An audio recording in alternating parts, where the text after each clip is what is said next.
see who's going to give the recap of what happened last time. Oh God, I don't know if that's good or bad. That's something. Oh, wait, do we want high or low? Either way, I'm set. Remember, with this roll, you always want middle. Yeah, that's true. I'm at Wait, least I tied don't want recipes. I want my character sheet, you stupid Google Docs.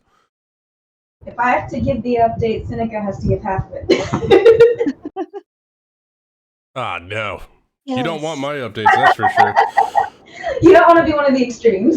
Well, I think Bontu's getting to roll for the recap with a I rolled a 19. 5. What are you talking about? Amanda hasn't rolled yet. Amanda hasn't rolled yet. And I rolled a 5. Teacher, you didn't get Amanda's paper. She could roll a natural 20 and get to pick. You know she's going to pick you to do it anyway, Dick. I will if you won't. If you want to use it, it's yours to use, and it's your dice tower with your dice. I've got mine right here. No, because I don't know how to do my rolls. All right, she rolled a 7. If I did, I would, but I don't. You stole my internet. Well, since Bontu stole her internet. Where does this start? 223. Here we go. Let's see. According to Ben's notes, so we got our travel log brought to you by EO. As the party rests and begins to recuperate, a portal opens up in the clearing where they are gathered. With an otherworldly scream coming from the portal, Yas sees Empire, and then a person is thrown through the portal with black tendrils of magic whipping around her. Seneca Stonebender appears. She claims to have come from Averston, and that Empire, that bastard, sent her here. Eo finds the last bit of magic berries and gives them to Crow, who proceeds to feed them to Rain, who gets really, really high. The party makes it to a safe camping spot, and Yas and Seneca begin to discuss what they remember from the times of Empire. Shikari explains that the reason the moon exploded is because a black robe named Alfred released a giant black demonic presence that corrupted a magic sword that was used in a battle with Empire. Well, that's definitely mixing two campaigns together, but that's cool. No, I mean, it was clearly, she said it was Alfred's fault. That's only half true. I like it. It's like mixing the Legacy campaign and this campaign together. We have a shared world now, Ryan. I can assure you with all certainty that I did not say Alfred because I wouldn't have remembered the proper noun in that instance. Seneca explains that it is no surprise that Mirabelle Goldfinch would find a way to make everything not be Empire's fault, and that the truth is quite a bit different. The party begins to inspect and distribute the gear they found at the tower. Yas and Crow don the cloaks of protection. Bontu takes a +1 scimitar. Rian picks up the repeating crossbow.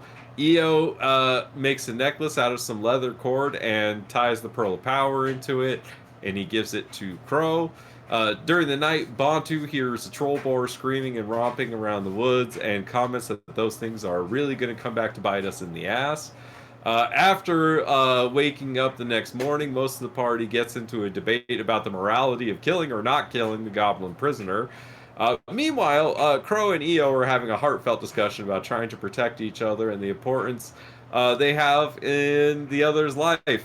There are tears, hugs, and laughter. It is perhaps the most emotionally resonant and compelling discussion that has happened in this country in the last 60 years. It is truly tragic that words have been lost upon the wind. Everyone who heard it would have been inspired to reform their lives and make the world a better place full of peace, love, and mutual understanding. Cragmaw has joined the party. Do. Kragma is making friends and influencing people. TM, don't sue us. Yas and Bantu steer the cart in the direction of Westvale. There is the scent of fresh baked bread in the air, torches in the streets, and candles in the windows as the party reaches Westvale. When everyone gets back to town, they split up to take care of various errands. Io sets up Crow's room at the inn and prepares a bath. Bantu heads to the bar for a drink. Shikari sets up a town meeting. Bree heads home to check on her kids. Yas and Rien talk about the wisdom of keeping the goblin alive and then decide to have fish and potatoes. Seneca starts doing work to improve the town's defenses and impresses Shikari. The triangle has begun to form. Bantu starts singing about the epic adventure that was the assault on the Goblin Tower. Rounds are brought for the patrons of the... That's not the name of the bar. Titsy Tankard. Someone claimed that's what they heard. And Bantu starts making up songs about Yas slaying an ogre. As people start gathering for the town meeting, the town drunk comes to the center of town and explains that most of the golden goods that were found in the Goblin Tower came from a caravan that was wiped out, so that there is no one to return the goods and gold to. When she finds out, Shikari immediately starts dividing the gold among the party in classic Bugs Bunny style. 1 for me, 1 for you. 1, 2 for me, 2 for you. 1, 2, 3 for me, 3 for you. Others gathering for the town meeting include the butcher, the baker, the apothecary, who had PTSD from all the combat surgery and lack of healing herbs. Everyone seems to believe that they will have to abandon the town. Lack of herbs, lack of soldiers, lack of willingness to fight, lack of motherly participation, and excess of angst. I believe that's aimed at Briarios. The local hunter steps up during the town meeting and says that there are multiple groups of dozens of goblins, 60s, 80s, etc. Total estimate of 200 plus goblins to the south. Bor the blacksmith kills Kragma, the goblin that he was watching when the goblin tried to escape. The town meeting convinced the town to try to protect the town, and everyone is pitching in. Members of the party are leaving different parts of the effort. The town's healer asks Io and Crow to go with her to some ruins to gather some moon bloom. Shikari and Bree also decide to come along, but Bree says that we are choosing to go to our deaths. And that was the whole recap of last session to a T. No arguments. Everything there as it was written is as it was done. Well, you know, they do say history is written by the victors, and so far I'm the victor. Is nobody else getting the reference? No, I'm pretty sure Yas has Victor's voice. Yes. Oh my god. Oh my god. Oh my god. Rachel's not here. I can do the voice.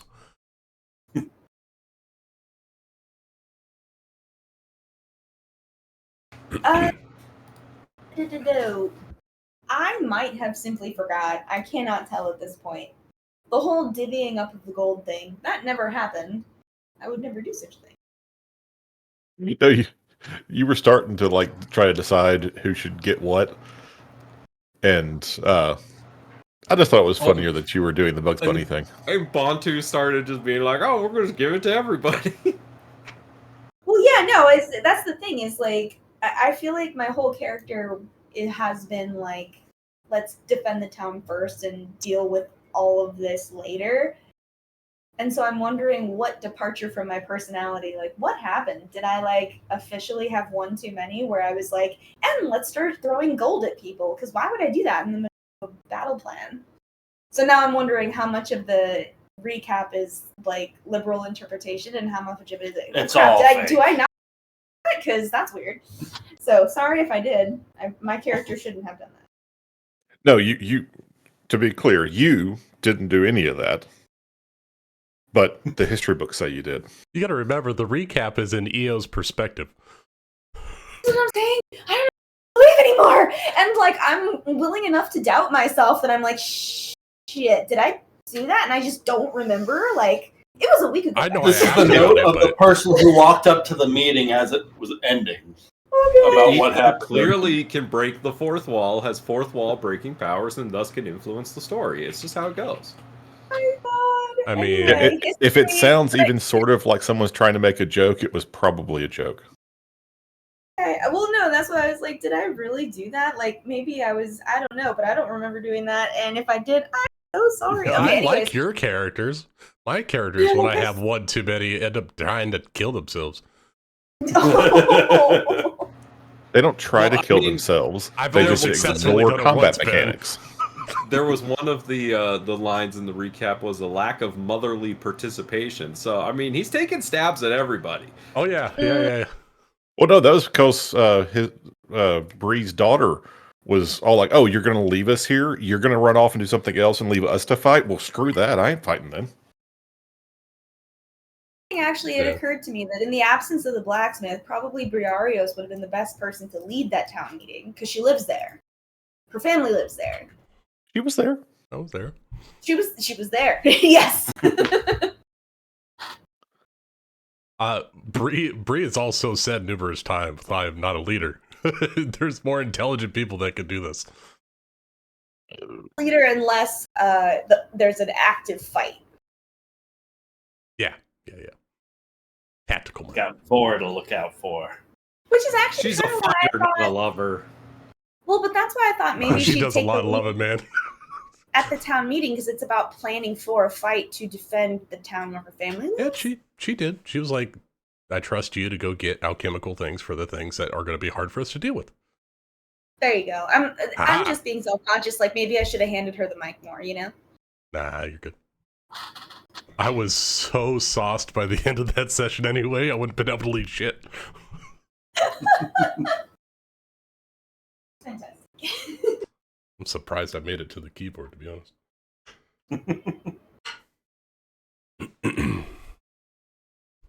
All right, so what are we doing? Well, you guys were going to split the party and ditch the rest of us. Yeah, I was going back to We left traumatic off things. with a number of the members of the party discussing with Lily the healer the possibility of going to claim some more Moonbloom off at the Twilight Dell, where Briarios' previous party had expired. Right. Well, we were thinking about going that way until we learned that it was potentially super dangerous. And you guys said we should leave our armor behind before going out there first. Yeah, precisely. Well- Everyone leave your armor. Part of it was we thought if we go with more people, we can potentially, on our way to do this mission to get more healing, like guerrilla warfare more of the goblin army that's going to meet Godrod, right? So we can catch them out in the open before they get to their fortress and amass in strength, and like pick them off as they go. And then while we're doing this errand, which is why I think I volunteered and Briarios volunteered, right? Was because like just extra people to like help. And like I have my spell slot so I can heal you guys if something bad happens, and like we can get the medicine or the stuff for the medicine, come back and have maybe killed some goblins on the way. Right? Was the thought process? Makes I thought? sense to me.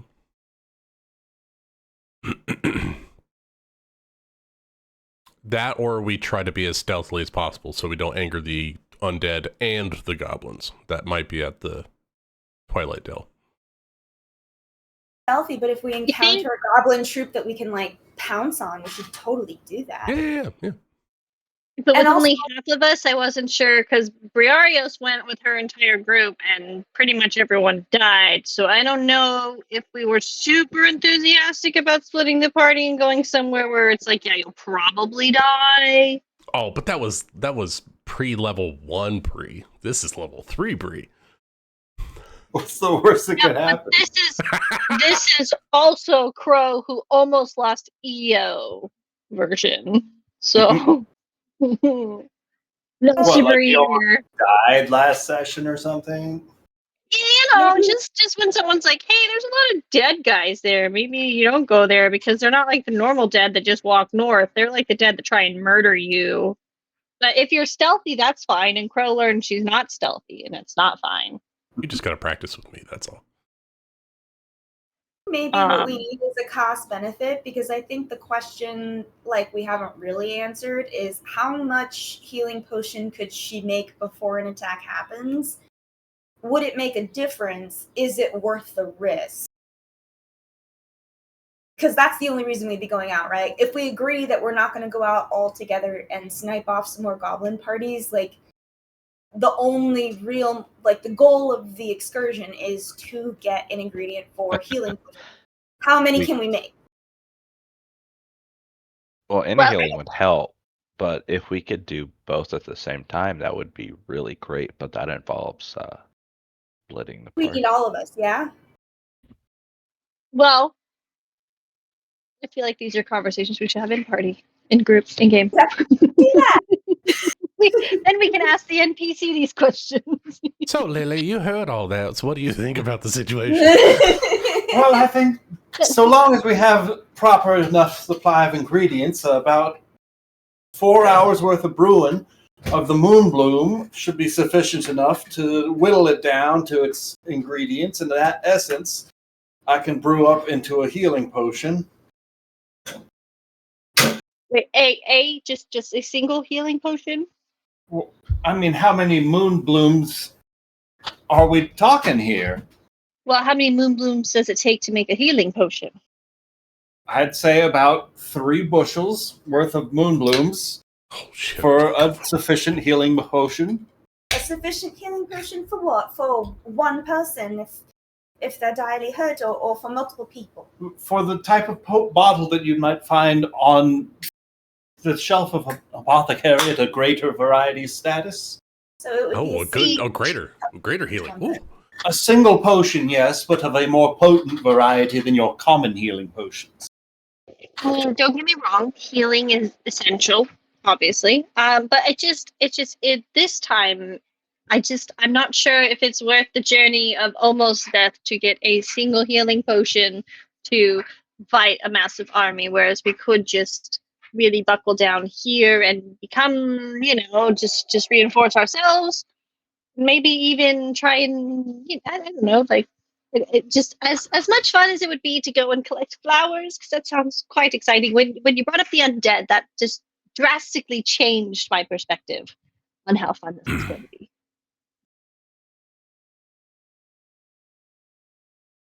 I just thought, because of the possibility of it being such a potent healing ingredient, I thought it best to bring it up for everyone. No, absolutely. Like I think it is a fantastic idea. I think it would be absolutely beneficial. Who wouldn't want a healing potion? Yes, absolutely. But the whole the undead thing is really quite terrifying. Well, I can Absolutely, ask. yes. I can ask Caitlin and see if she has any news from the Fellowship. If anything has happened since I've been there, it's been a couple of years. Need to consider. We've said about the townspeople at their tasks. They're functioning as best as they can, doing what they can. Everybody is contributing to the defense. I'm not sure what good we can each of us lend to each of these tasks already being completed. So perhaps the party would be better use going off and doing this part of the errand. Not only that, but just because one person can only make one potion doesn't mean that more of us can't be contributing to making the potion. If she's directing us, and I can be very good at something if I just set my mind to it for at least 10 minutes. So I can probably help, and we could make a couple more, and the more healing we have, the better. So I guess the question is, would we be better served here, helping do tasks that are already being completed? That's one way to phrase it. Or going off and maybe contributing to this other errand where we can perhaps have a little bit of a backstop if we all run out of abilities to heal and things like that. So in absence of knowledge when the attack will happen, this could be a good errand for us all to go on in the meantime while the town does tasks already set.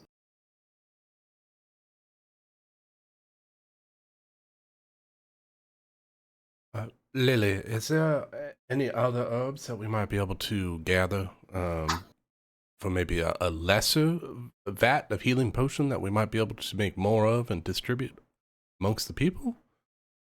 I suppose that for every bushel of moon bloom, a more common healing potion could be brewed in the same amount of time. curious. might be worth it. What exactly is your definition of a bushel? How heavy is it for each person to carry? Well, I reckon it'd be about the amount that you would find growing on one fully blossomed bush.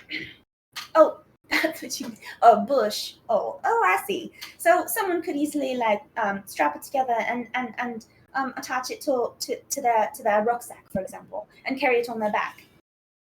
I suppose if your intent is to uproot the whole bush, I think you might be more familiar with rose bushes. Yes, indeed. So you would just cut the flowers then. It would be more ideal for everyone involved to just cut the flowers from the plant. Okay, A little bit of trimming would to save yourself a whole lot of unnecessary effort. See.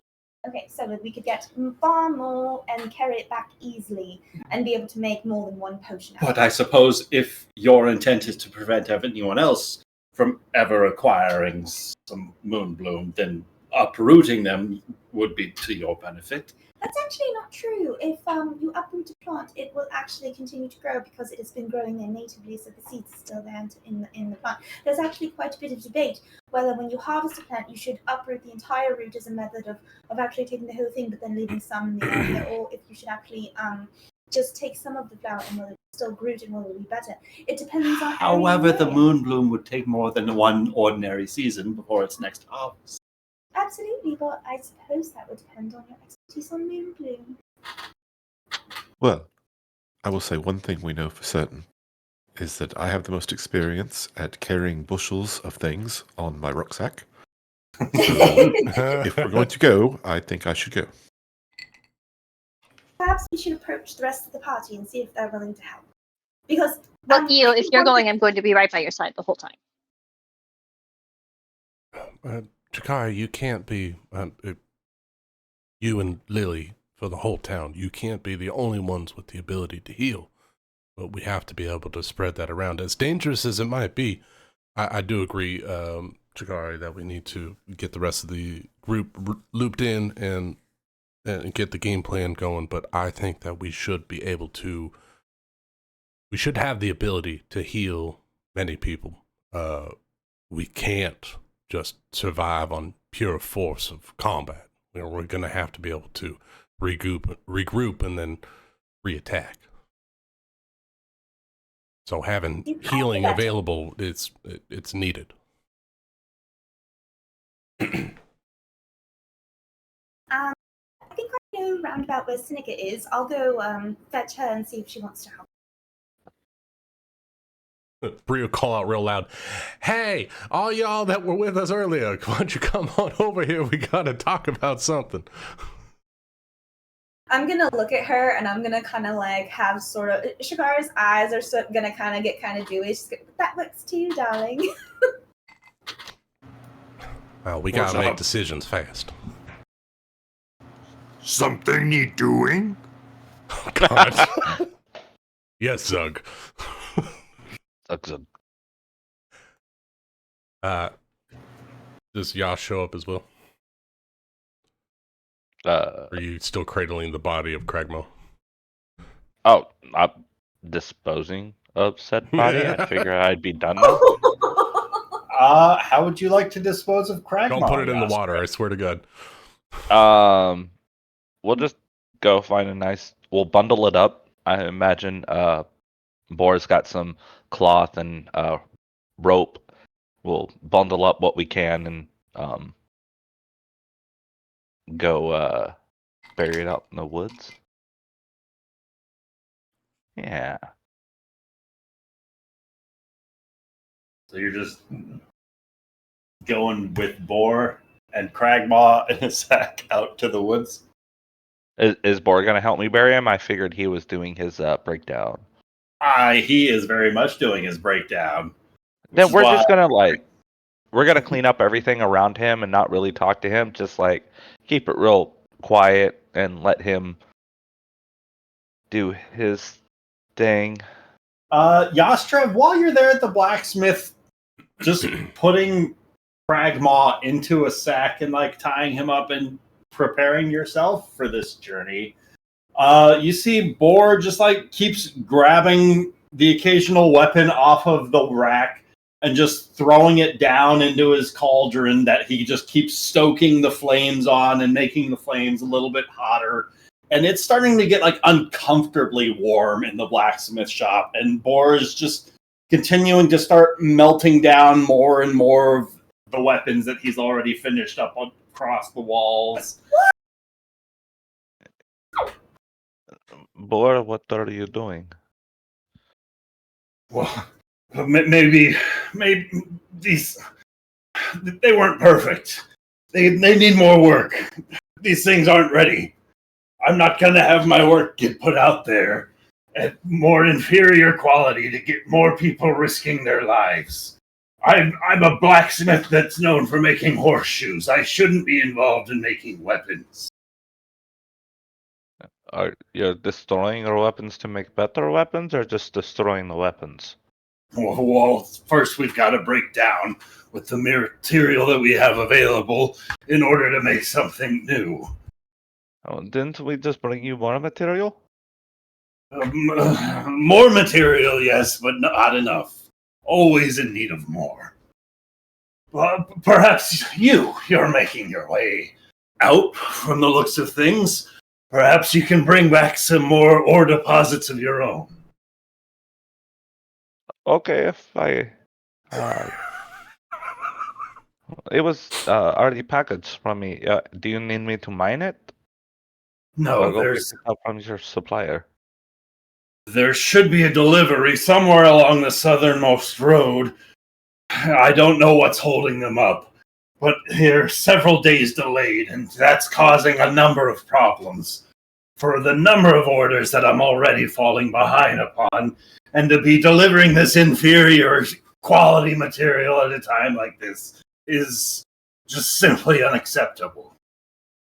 Boar, I think we're more so worried about As he grabs like a great sword off of the shelf and just like, it doesn't really balance into the cauldron over the flames, and it starts to like tip and spill some of the iron into the embers below, but he doesn't seem to bother about that. As soon as he wedges the sword up into an angle, that it will melt down mostly into the pot.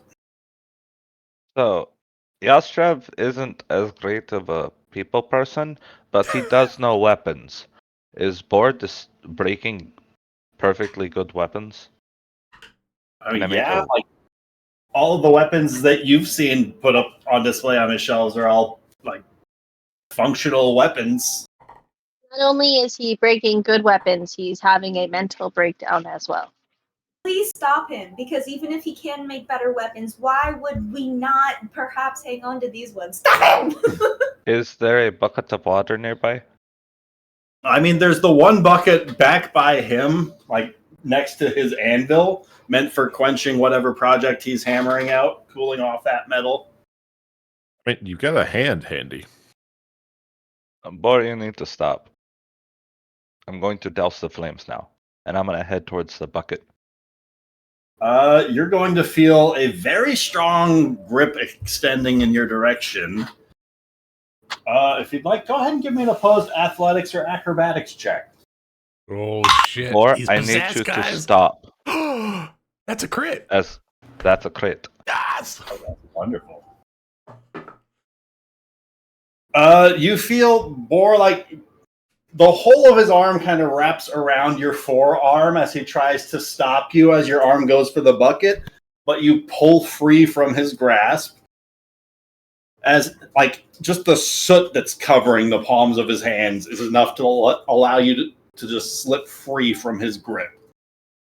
But your arm is just covered with this smear of ash and residue from wiping off of him. I'm gonna turn around holding the bucket. And Boar, you need to stop and regain yourself. You're not okay right now. Listen, I think I'm just going to need some time by myself, and I think that this is a more safer project for me than being around anybody else right now. I can just stay here by my lonesome working on what I'm best at. I can just put my mind at focus on this task and making things better for everyone. Boy, breaking perfectly good weapons we need to use for the defense of the town. But you brought back more better material to make better weapons, stronger weapons. Then start with those first. Make the better weapons. Don't leave us without arms. We need them. I need you to think about what you're doing. So long as that ore delivery is delayed, what else am I supposed to use? How about you hold off on smelting until I get back with the ore then? Can you do that? Roll me a persuasion check, Yastrev. Because I don't want to fight this guy. This Come on, guy's my Jay. buddy. Yeah. Oh, no. Oh, that's average. Am I crazy, or is his logic kind of making sense? If he's going to infuse them with other materials he already has, we have. I don't believe him. You don't I'm believe I already- mean, he just Yeah. hauled off and went large and killed a goblin for no reason. And now he's breaking all his weapons down, and he might not be able to rebuild them. Was it really for no reason? I thought the goblin attacked him, or did we find out that was a lie? I don't know. I'm outside. Unsolved Yastra- mysteries. He takes a step back so that he's no longer standing between you and where the forge fire is just heating up, and where that great sword is just starting to glow orangish around the edges. I understand if you think that you have to do what you've got to do. No, thank you. But these And I'm people are going to be better suited with stronger weapons at hand.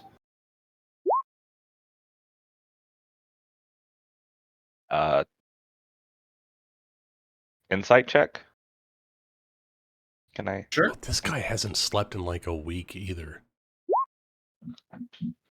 Been working on your stuff. I know. Oh, he's sleep deprived. 21. 21. You see his left eye flashes a couple of different shades of color. It goes from red to orange to yellow. Then it goes blue one more time, and then back to green. And then it almost kind of lingers for like 3 seconds before it goes back to orange. I've known Bora for however long I've been here. Have I ever seen his eye do something like this? You've seen his eyes shift a couple of different colors on occasion. Roll an Arcana check. Oh, You got this, no. Yas. Whoa! You're familiar with the fact that some people are capable of casting spells without speaking, like their spoken components out loud. And by making use of arcane artifacts, people can cast spells through those wondrous items and such. And so casting things can just be second nature to some people. Things like detect magic are simple enough, and a simple blue flash of magic is often seen to be just as such for a blacksmith sort of eyeing up what sort of valuables might be walking into his shop. Certainly something that seems perfectly natural here. But there's something that is just like bugging you about in the back of your mind about that grip that wrapped around your forearm. Like the claws on the tips of those fingers seemed a little bit longer than the fingernails that you're looking at on his arms. And something about like just that grip that you pulled free from being a little bit hairier than the arms that you're looking at. And those flashes of magic very reminiscent of some sort of like a disguised self spell going off. As he looks at you, and you can see, despite the almost calming look that Boar is giving off, that twisted, confused look of shock on the goblin's face that is looking up at you from that sack that you're tying closed. Maybe that was some sort of look of recognition on the goblin's face? Oh, As shit. you notice, Boar has stepped away from the blacksmith's plume and between you and the exit.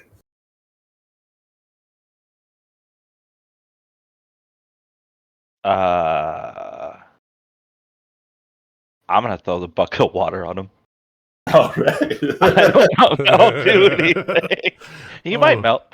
What the hell? Hey, good. Anything could happen. Salty. I guess roll me a dexterity check for a bucket of water throw. That's a save. save. Come My on, bad. Jamie. Dex check. Oh, way worse. Like, it's very apparent what you are trying to do, and he takes a step back, and the water splashes like 5 feet shy of where he steps to. You're not being yourself. Pull it together. Listen, I'm afraid of what this town might be turning into out there. What with the gathered crowd and things seem awfully determined and confused. And there's no point in arming a confused mob like that, as they only tend to get one sort of things upon their minds. And it's not very healthy thoughts that they often find spreading across them. Then we will teach them discipline. That is what civilizations have always used to stop the chaos. You need to be disciplined. Now, discipline yourself.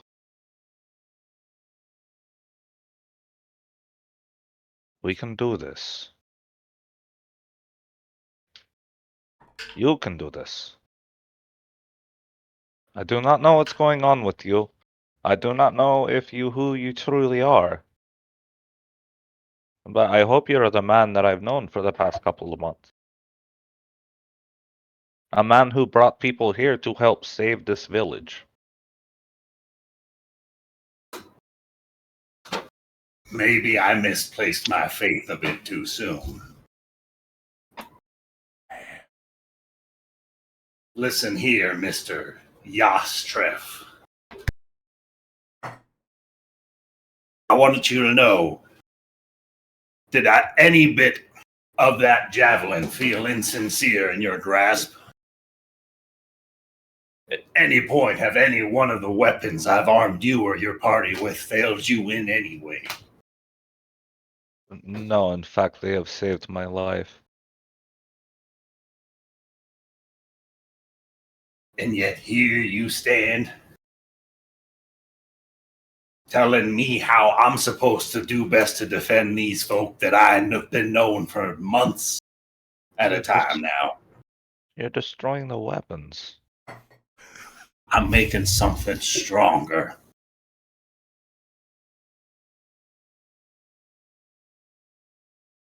Does anybody in town know him better than me? That's a good question. You've never ever seen anybody like working alongside him? And much like your party members, anytime help is offered his way, he's refused it. EO. About then, EO walks in. Yes. Did you not hear? We're trying to get everyone together. Oh, hello, Eobintra. Yas is gonna flash you something's fucking up. Look. Boar is going to take a few steps towards the back and start pulling a couple more weapons off of the rack.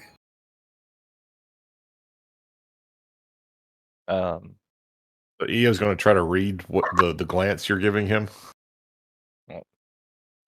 And I don't know, I guess maybe should I make like a perception roll to see if I can figure out what he's trying to tell me? Sure. Warrior's breaking down all the weapons on his walls and shelves to make them better at this most critical time. Well, I thought the weapons he made were already quite fine. Are you sure you need to do that, Boris? Listen, like I keep telling your friend here, if he thinks it best that we stop melting these things down to enhance them with any sort of arcane magic, I understand his need to want to distribute them now as is. I was just offering to make them into something stronger, something much more capable. Oh, all right. I thought it was customary to enchant weapons after they had been forged. But I must be mistaken by that. I mean no offense to your skills as a blacksmith. It's best if one starts from the beginning, infusing the materials all along the way. Otherwise, you suffer some sort of inferiority along the process of the way, fracturing and breaking free from the structured material of the spell. And it breaks loose of the object, shattering it. It's a very dangerous process. Ah, I see. So I got a 14 on my perception. I think that's probably enough. It's better than my passive perception. So is that enough to kind of pick up on he's trying to tell me there's something weird going on? Yeah, like what sorts of signals are you giving him, Yas? I keep looking at his eye and his hands, and all the giant melting pot of molten iron. He's tired and stressed. I think he needs to take a break. I think he needs to get rest. He mentioned us picking up a shipment of ore for him. Oh, all right. Is that perhaps in the same direction as the field of the moonflowers? Afraid I don't know anything about any field of moonflowers, but if that's anywhere off towards the south, that's what direction the ore delivery would have been coming from. Oh, well, aren't the goblins to the south? Perhaps that's why the delivery's been delayed.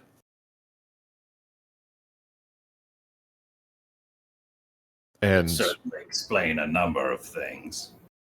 Is there if he's sort of giving me like if Yaz is giving me these little subtle signs about like something wrong with there's something weird with his hands and his eyes, can I do Yaz dragging a body alongside him inside of this sack? Can I do an Arcana check or something along those lines? Sure. Okay.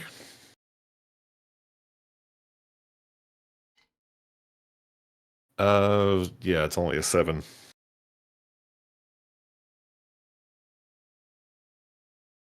I mean, you know, this guy's made several +1 weapons, so he knows how to infuse the material to make the material stronger and such.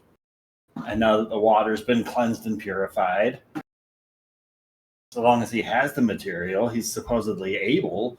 But yeah, also, it's been a while since this guy slept last. And I don't know how privy you are to what happened with the goblin and the breakdown that happened between Boar afterwards. I'm gonna open the bag and show him the bag. Okay. Well, I have the bag. EO's he's going to take like one quick step back and everything's going to sort of click in his head about why they said, "Oh, the goblin's not available right now," and he sort of gets it, and he looks at Boar and he thinks, "Okay, I think we're going to have to do something a little more than this. I need Boar to make a wisdom saving throw." Got it. How about a 6 total? Whoa! That's a failure. So, I am casting suggestion. Cool. Sleep. And I'm going to tell Boar, well, this has to be something more of an actual suggestion than a thought. Bor, I really think you should go get some rest. Get a good sleep and then come back to your work.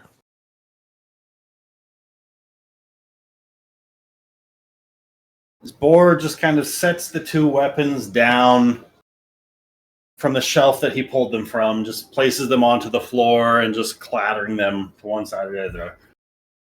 He looks over one shoulder saying, apologies, would you folk mind locking the door behind you? Feeling as though some sort of carriage has just hit me all of a sudden. I'm feeling the awful weight of what's been going on recently, and all this heat being locked up in here might be a bit overworked. As he starts making his way back to the corner where his large cot is set up, and he just starts laying himself down into that space. Is there keys around to lock the door? None that you see. Oh.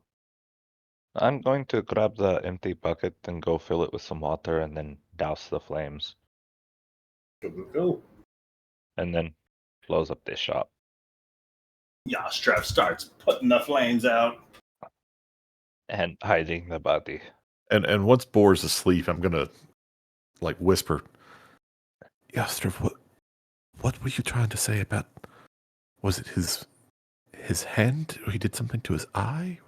I know his eye keeps blinking. I think it's casting spells through it. When he grabbed me, he had a claw.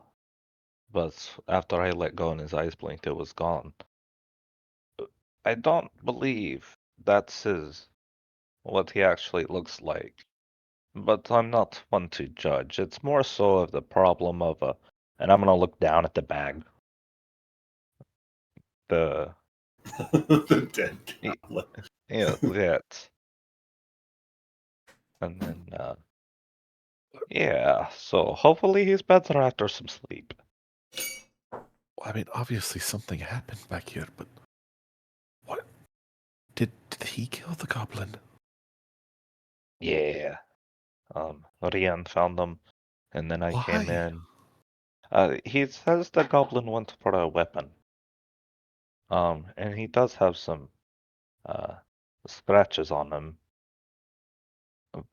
But then again, he could also be casting a spell to disguise himself, so I'm a little hesitant, but he makes good weapons. So I'm going to go hide the body and put this down as self-defense. Unless he starts murdering other people. Then it becomes an issue. Okay. I guess we should go tell Shikari and Bree. Well, you deal with that. You get rid of the body and be quiet about it. I'll go back and tell them you'll join us in a moment and try to explain what happened. Okie dokie. And then Yas is gonna go take a bag full of goblin out to the woods. And EO is going to go over to Shikari. Shikari, can I speak to you for a moment? Yes.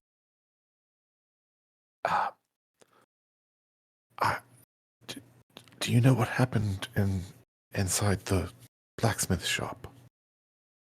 Yes, I heard. It seemed, it seemed like the town was willing to accept that the goblin was just gone, and when I heard what happened, frankly, I was starting to feel a bit optimistic about the whole situation. But then when I heard what happened, it didn't seem like the most pressing concern. Is the blacksmith okay? He was beginning to melt down all the weapons he had already forged. He did not seem to be in his right mind, so I strongly suggested that he get some sleep, so he's sleeping now. I'm glad he's getting some rest. It seems like he needed it. There's one other thing, well, two other things. Yas has gone to get rid of the evidence. And he suspects that Boar may not actually be what he appears to be. Oh? Yes, he seems to believe that Boar was actually disguising himself with magic. I mean, he seems to have been a member of this town for quite some time, so I don't suspect that he's particularly dangerous, but we should be aware. So if you'll quietly pass the word. Do that. And at the very least, it throws a bit of suspicion on his description of events with the goblin. It might not have gone exactly the way he claimed it did. Yes, I suspect that that may not be what. Yes, yes, I agree with you. Yes, I'll spread the word. I'll do it rather discreetly, considering he's a rather well-respected figure in the town, and the townspeople might take offense. Especially now, it doesn't seem right to divide everyone when we're not really sure what any of this means. But when is he coming back? He's disposing of the body. When is he going to be back? As soon as he gets done, so I assume shortly. All right. Well, he can perhaps tell us more on our walk. Are you coming with us? I assume so, but one last question, just quickly. You were going about, well, trying to figure out what best to do with the gold and the goods and things. I guess, well,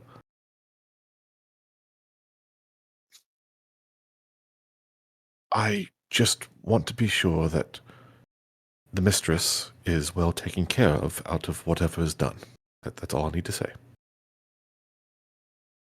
I absolutely think that once we've defended the town, we can sit down and discuss it all with the townspeople, because I think, for one thing, at the very least, for what we've done and the organization and the fighting spirit, at the very least, that we've brought, we should be compensated with a bit of a bonus. But then at the same time, I wondered if we might all discuss making this a bit of a home base and investing in the town and making it a real stake I in don't see this that new happening. Well, either way, I do see us all getting paid a bit. So. Well, yeah, it's not so much about the money. The mistress comes from a quite wealthy family. It's more that she's used to a certain lifestyle, and I must endeavor to provide that for her. So, just please bear that in mind as we distribute what we come across. Are you worried you might not always be there to give her all those comforts that she wants? I mean, slightly, but it's more that, well, it's hard enough to make do in this rather rustic location, and when we do return back to a more urban environment, I just want to be sure that she can return to the life she is expecting. Well, I mean, if there's anything I can do to ensure that she comes back and always, I'll always bear witness that she is who she is. Although I'm not really sure exactly who that is. I'll always attest to the fact that she's a lady. Do a lady's dues. If we could do more. If we could do more to uncover her true name, that would go a long way toward all of this, don't you think? Well, and he looks to make sure that Crow can't hear him. And is she sort of occupied doing something else? Yeah, she's very much just enjoying, like, she's just talking to people and kind of, she's off in her own little world right now. But she's contributing in the best way she knows how to, which is moral support. Okay.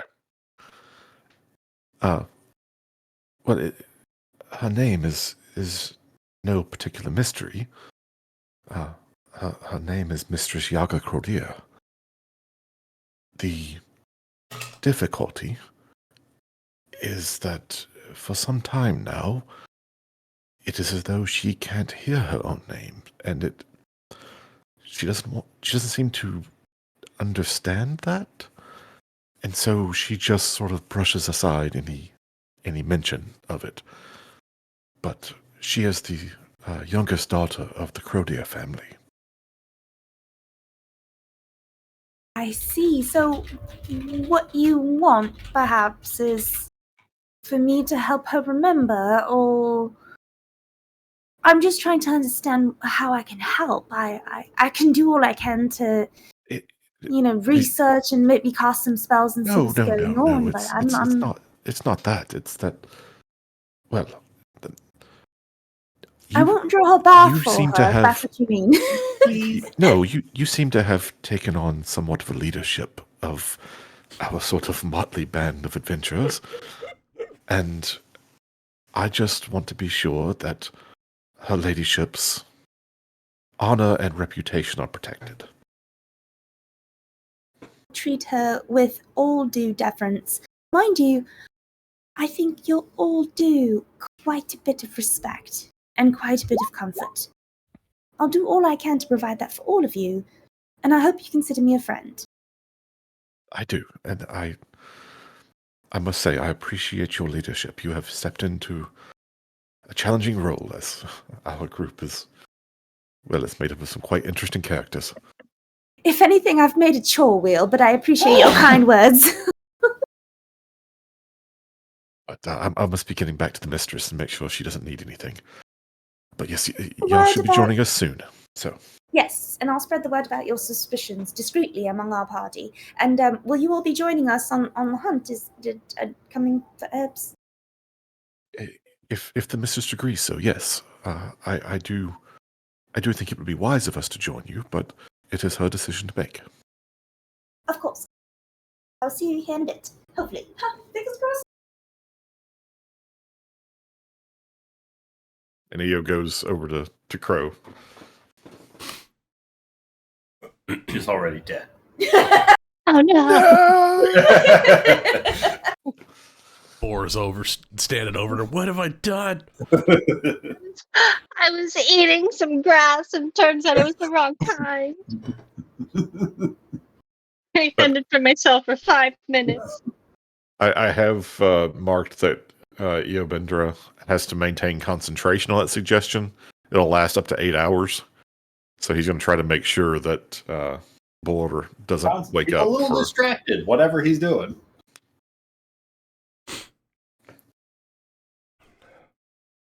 Okay, and I'll be right back. Cool.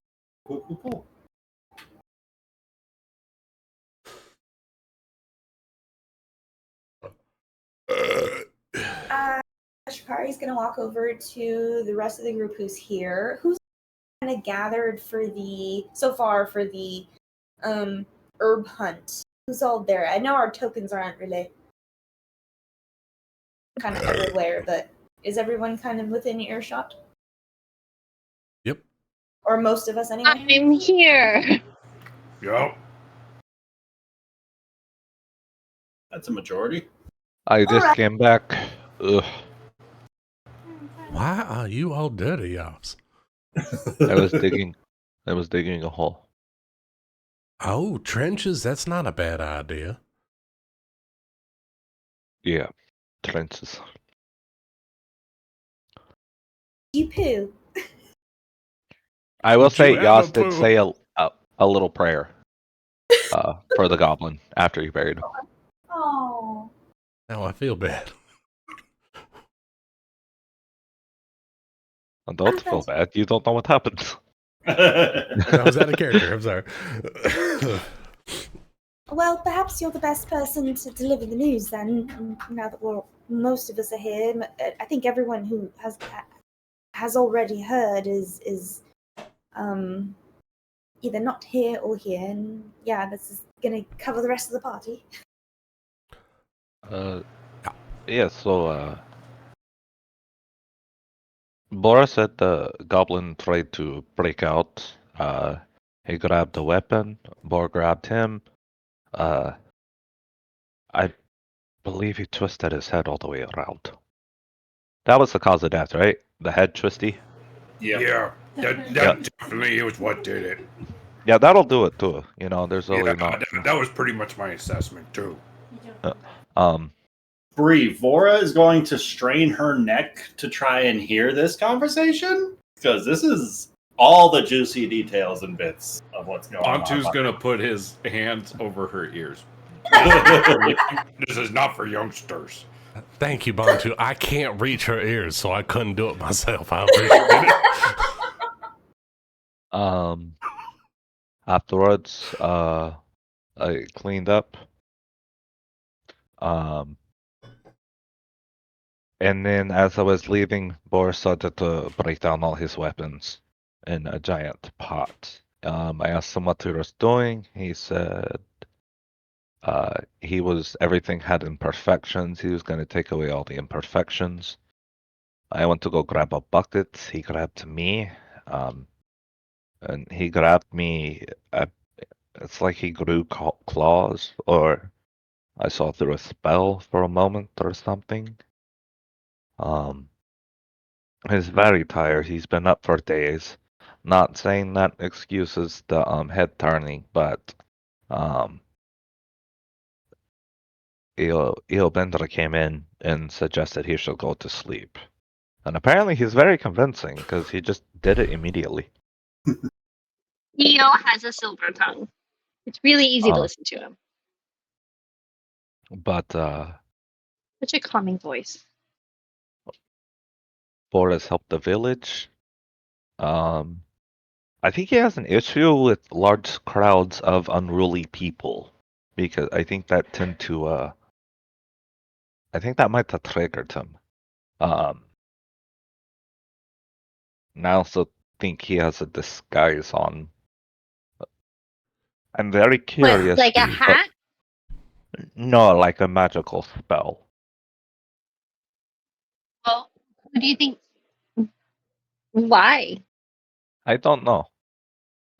Hey, sometimes people just, figure it easy to wear a mask and actually show you the truth.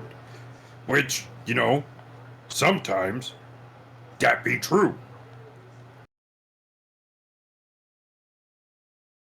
That deep thought as your voice, Bantu. I do wonder what that spell is. I could possibly try to figure it out. Oh, it's probably disguise self. It's not that hard of a spell to cast. You think that was it? And we were all fooled that easily by that simple of a spell? I mean, Can it's I a go pretty over my memories and see if there's simple anything? spell. Press rewind. Yeah. Play. Is there anything like, now that I look at it, there was a bit of a sheen on that memory? I mean, his eyes always been glowing. I just thought they twinkled in the light. Either that or he had like a changeling. Who knows? Could be like a shapeshifter or some kind. Or could be like a werewolf.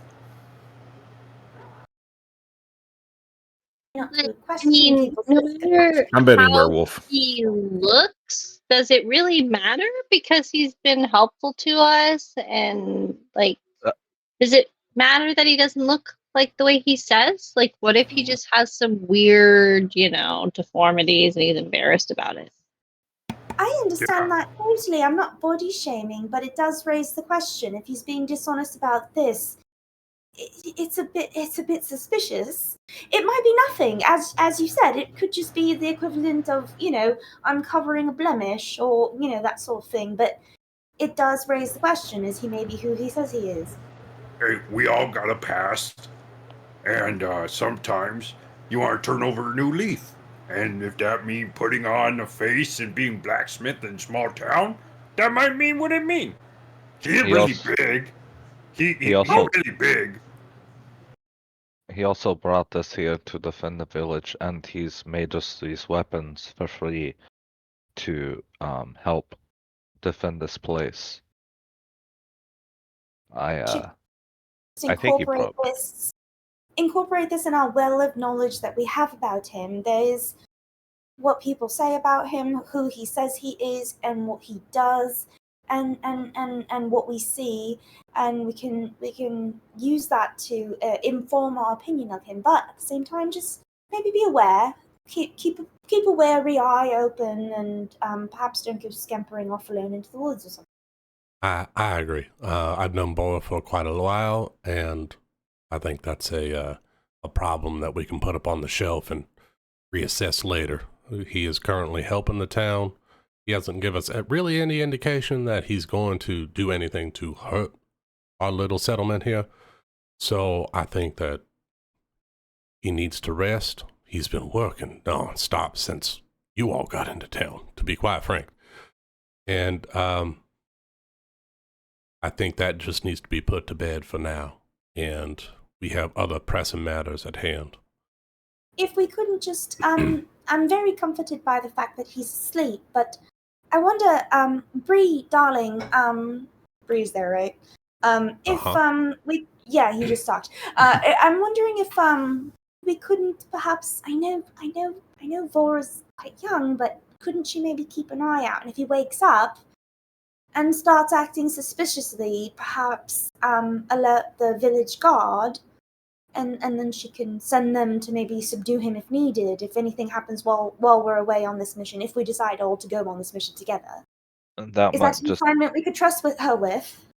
That might lead to unnecessary bloodshed.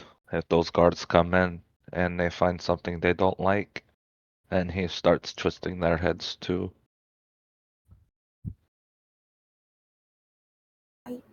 I'm just suggesting perhaps a plan B, since we're not going to be here, if he decides to... If our suspicions, our worst suspicions, on the slimmest of chances end up being correct, perhaps we should have a safeguard in place, someone on watch at the very least. I don't want anyone at risk. I'm thinking of what we can put in place as perhaps an alarm while we're gone. I like the idea of having Vora watch him. Just, she always keeps away and doesn't interfere. Onto, if you'd be so kind, I think we need to be able to talk to Vora now. Oh, okay. All right, kid, you can listen now. Sweetheart, you know that you guys Vora, using bad words? Very, very bad words. Darling. Oh my gosh. Don't tell your mother. So, what we have been discussing is that I think Bor has been stretched a little thin, and I think it might be time for you to step up and maybe aid someone in this town. And I think Bor has been working by himself for far too long. I think you might be able to set up as an apprentice and make sure to help spread the load that he's under. And I know you got some of that muscle, some of that giant might in you, and you'd be able to swing a hammer very well for him.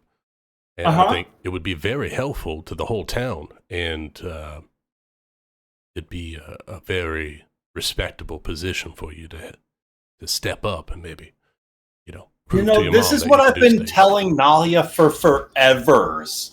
I told her I can be doing so much more for everybody if you would just let me out of the house. Oh no, we've cursed Bor. Right now, he's with sleeping. what? With sleep. With sleep. He needs sleep. He's very tired. You know he's been pulling all nighters for the last couple of weeks. Oh my god, she's about to live a teen romance novel. The blacksmith, my local blacksmith's a werewolf. I know what you are. So I just work there now? How old is Bor? I imagine. Keep an eye on him. Make sure he's taken care of. Make sure he gets his 3 meals and help him in the forging of anything that needs to be done to help the town. Right. What's the first project that we've got to help the town? Give him breakfast when he wakes up. Okay. Well, there are different groups of people working on different projects. Some people are building barricades, some people are digging ditches, other people are cutting arrows. just make sure everybody is about their tasks, and you'd be the one along with Blacksmith Ball collecting the reports on the patrols looking out for the goblins. So it's very important we know when they're going to attack, so you need to keep track and make sure that he's getting those reports, reading those reports. Oh, sure, right. And who should I talk to about making us a plate of breakfast? Oh shit! You can. What? Oh, She no, looks it's just longingly she at doesn't know breakfast. She's a Briario's. teenager. She doesn't know shit. Buy some breakfast at the tavern. I'm gonna I'm gonna hand her some coin. Talk to Barden and make sure that you go to the tavern and you get good warm meals for boy. Question for Grandma. All right.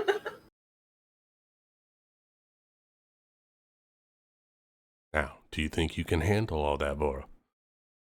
I guess. Why did Boar pick me though?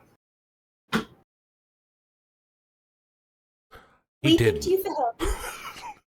We picked you for him, and if you think you'll be able to help. And I'm going to like pull out a sort of like makeshift little notebook I've made with like a checklist of things to do. Okay. This is for you, darling, so you can keep track of all your tasks. That looks like an awful lot of chores. You want to prove to your mother, don't you? Really fun? You don't think checklists are fun? Not that checklist. That doesn't look like fun. It's like a puzzle. Each piece you click together, it's like a tiny piece of, I don't know, something I heard of once called amphetamine. Just click. Oh. Well, what did Boar say when you told him that you were hiring me on as his apprentice? He's asleep right now. So just work your way in, darling. Okay, but like how? Bree, any advice for your granddaughter? Like, what would you do if you were me? How would you work your way in? I'd start sweeping the floor and doing chores, and then asking him what he's doing to try Here's to what learn. you're gonna do, kiddo. Bontu knows. You need to check in on him, and you're gonna help him by cleaning up the shop. Okay. So just like helping him out. Just help him out. Cool. Cool. I can do that. Now, if he starts to get too sleepy and starting to get a little wild, you keep yourself safe because he does have a hammer when he's swinging it on tools and things. So just make sure you keep your distance if he starts to get a little cranky. Okay. He's not dangerous, right? No. He's a fierce protector like your father.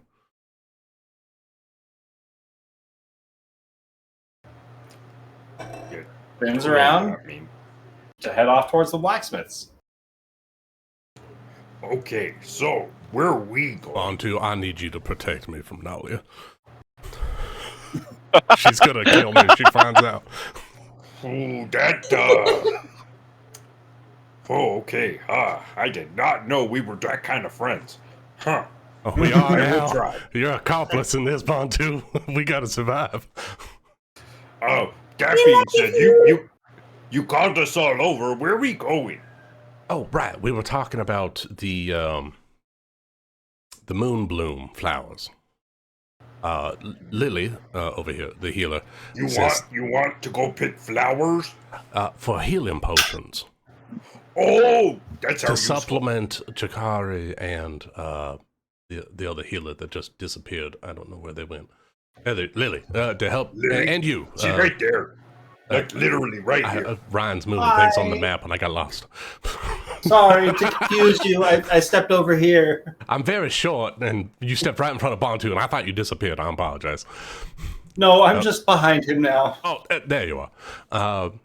So what we're looking at supplementing our healing capabilities in the event that the combat makes it to the town. And having healing potions would be one way of doing that. Unfortunately, we would have to go to Twilight Dale, which is a tower that. Isn't that where you said everyone died in your last group? Yeah, that's exactly where everyone died. And Kaylin and I were the only survivors, but I don't want people to die again, so having access to this healing herb is kind of important. Okay. We bring in Shikari, right? Because she cleric. Yes, and cleric's yes. good with dead people. I think Io plans to carry the load. He is good at carrying things. You seen the size of that backpack and the size I'm of surprised him? his It doesn't legs make can hold him. sense. It's like when ants carry things. He must be part ant. Yeah, he must be able to carry more than his own body weight. Like, that's pretty impressive. Like, he jacked. I don't know. I haven't seen him outside that fancy coat. Well, I'm just saying, he must be. Anyway, Seneca, you want to come with?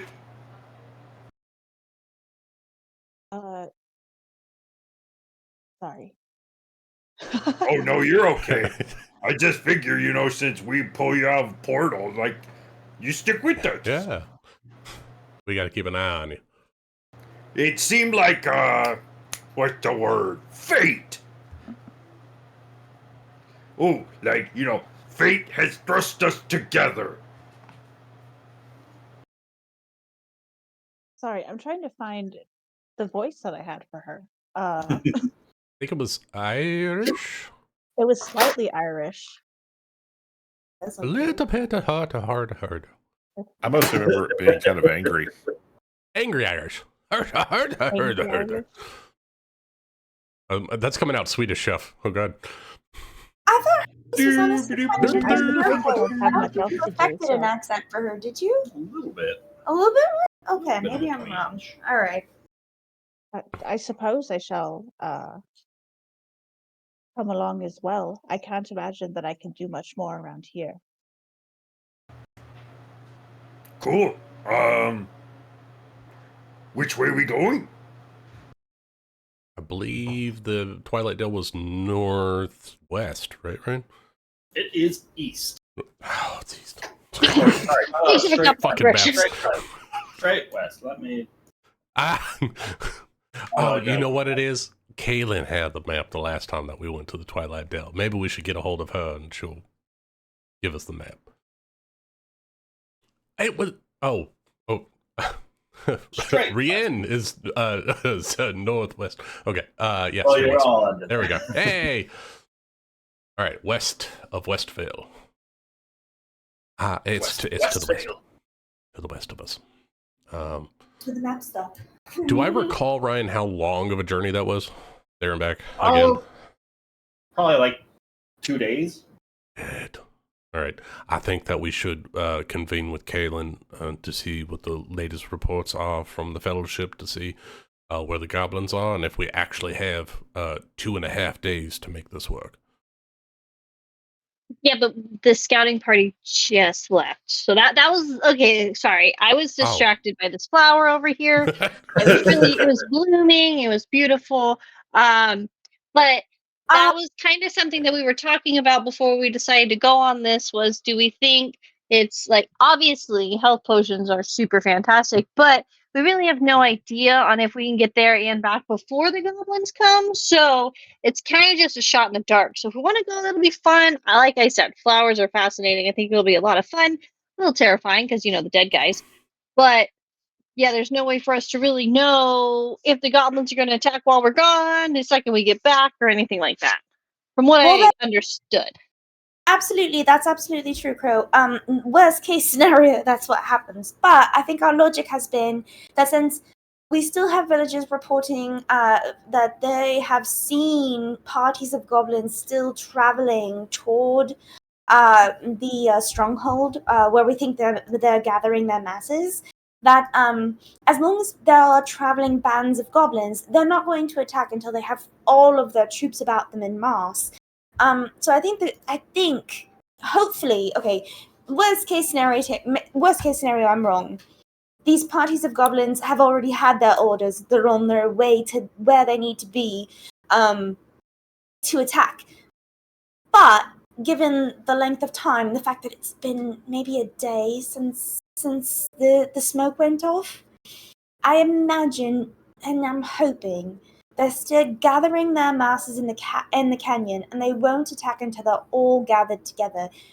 If there are still reports coming in from villagers and the like, and the meeting was not that long ago, I think today, this morning, that I think maybe if the villagers are saying that they're seeing goblins coming through, traveling, they are probably going toward Godrod's point of contact, and we can perhaps maybe intercept some of them while we might be traveling discreetly. We can perhaps pounce on some of the traveling bands of goblins and reduce their forces while en route to some health potions. I don't know. I think the gamble might be worth it, considering all the different pieces of the plan. If we can kill some goblins on the way, great. If we make a couple more potions, great. Are the villagers going to be doing that task whether we're here or not? Absolutely. Not to be the proponent. I mean, I and then agree. withdraw, but I think as long as we consider as long as we have everything considered, then like let's do it. I think that'll be great. I just my biggest fear is that the goblins will attack while we're gone, and then everyone will be dead when we come back, and then there's just more dead things. But like it is what it is. So I think we'll be okay, and I think they'll be okay. And you only live once, so let's. I mean, to be fair, Crow, it's not just is what it is. I do have family here, and if everybody dies, then I will murder every one of you because of it. See, and then there's that to consider too. sometimes you're quite scary.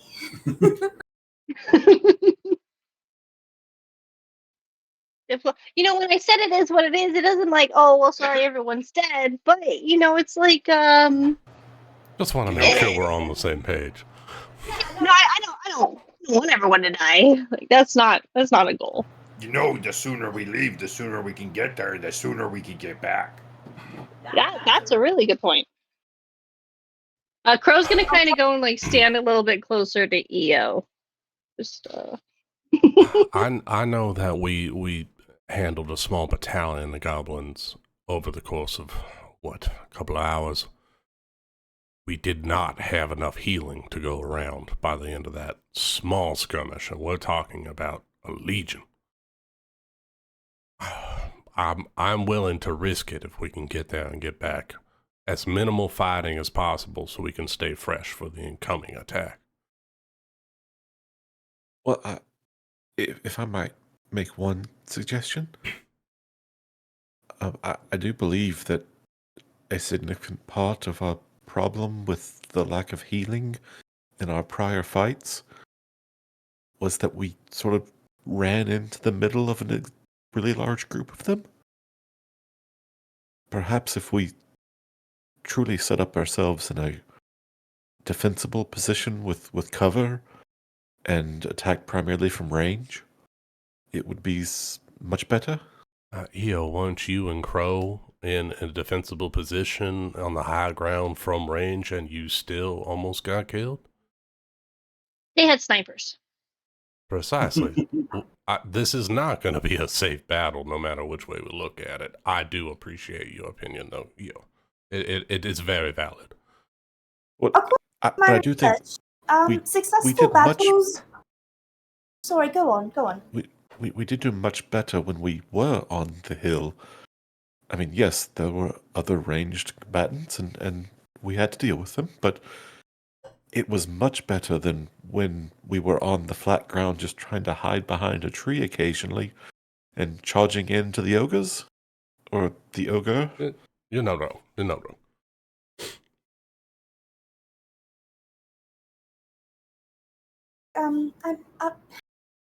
There's quite a lot written about battles. Successful ones, failed ones, but then also the ones that had outcomes that didn't make any sense at all.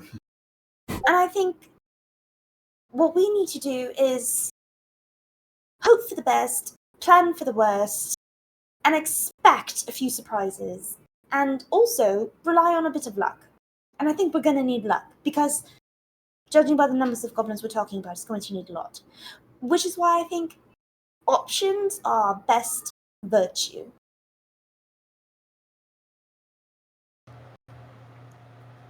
All right, let's get going.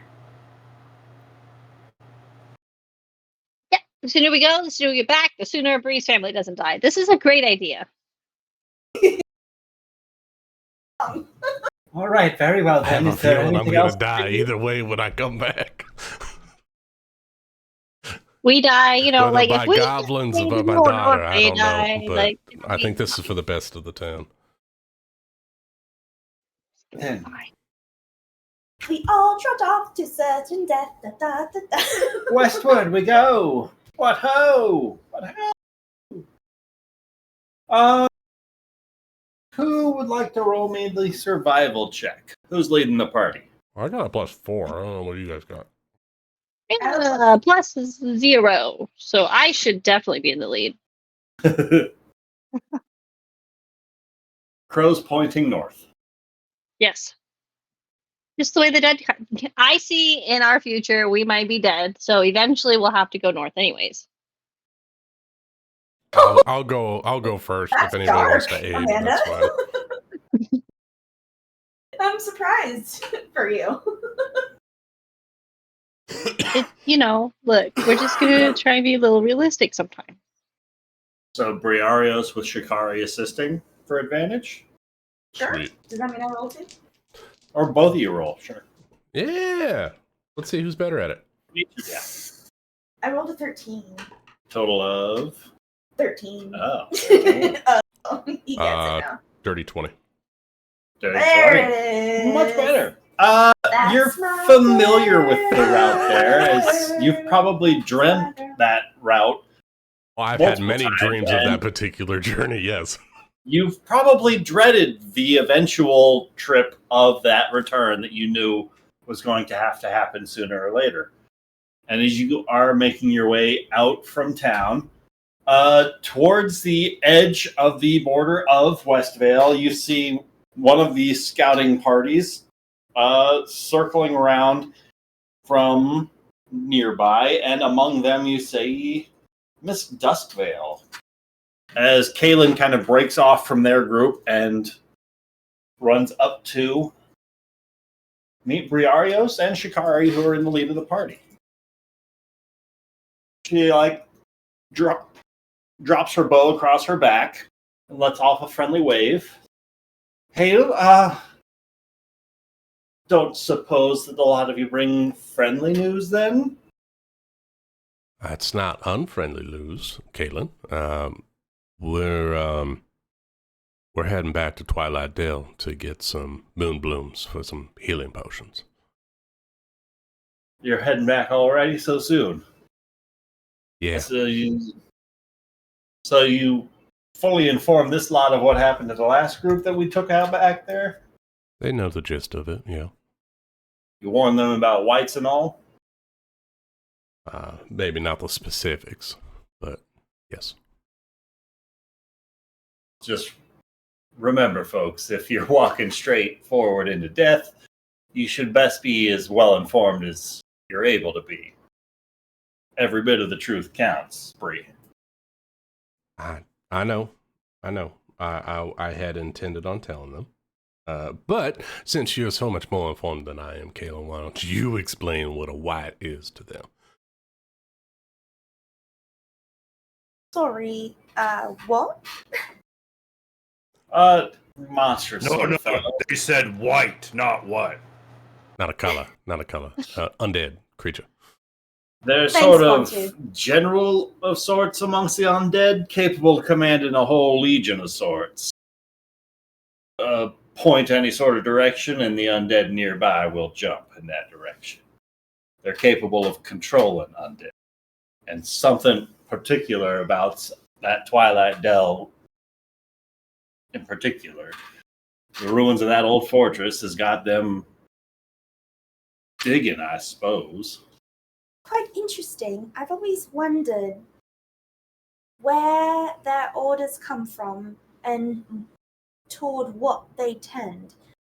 That's fascinating. fascinating. Do you know of any order above a white? I hope that I never face it so long as I live on this planet. Because we came across the white once, and I don't know if she shared with you, but the white, in addition to being able to command the undead, is also capable of rising them back up. So that no matter how many times you might drop them down, they stand back up again. Even the corpses that The corpses of the rise corpses and rose then again, die, Chikara, basically. yes.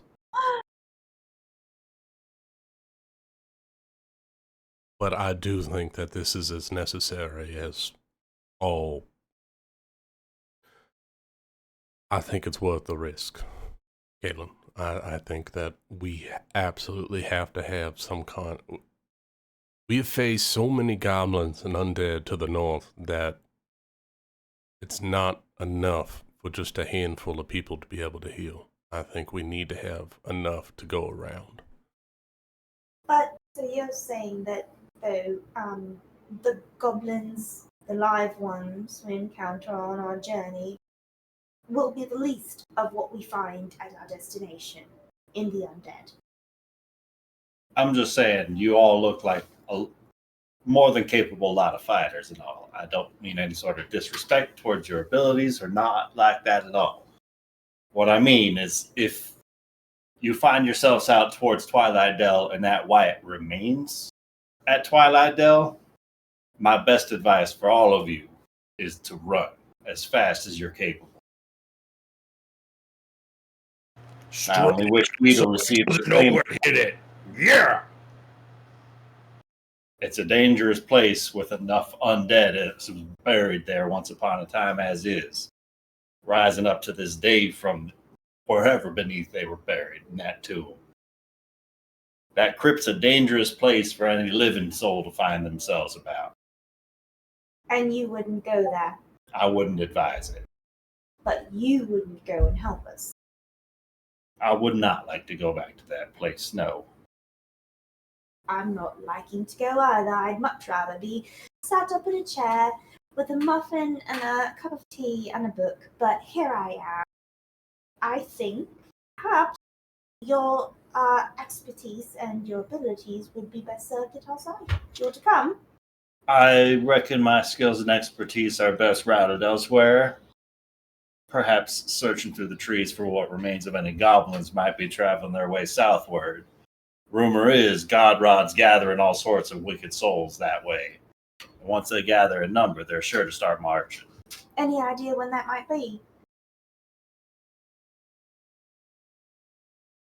Any amount of time more uncomfortable than I'd be comfortable saying.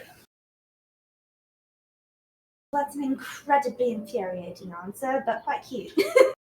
Goblins aren't one to be very thoughtful with their tactics. And this one has been particularly perturbing for such. The reports of the goblin parties you've seen, about how many days are they to any sort of point in the canyon you think would be a gathering point in mass? Well, if you guys are making your way out towards Twilight Dell, you might run across another group some 20 miles out from here or so. They were starting to make their way around a bend towards the mountains up towards the northwest. So you're saying there are groups far enough away that we'll find them on the way down? They could cross your path depending on how long it takes you to cross in front of theirs, depending on which route they took to get across that mountain pass. Shikari's gonna kind of turn to everybody else. What do you all think? Think we have enough time? Simply saying you might run into a few goblins of sorts out there, and just be careful and capable. Don't let your wits about you for but a moment. I think we'll be okay. All right then, Bree, you keep these folks safe. You hear? Put my life on it, Caitlin. Put my life on it.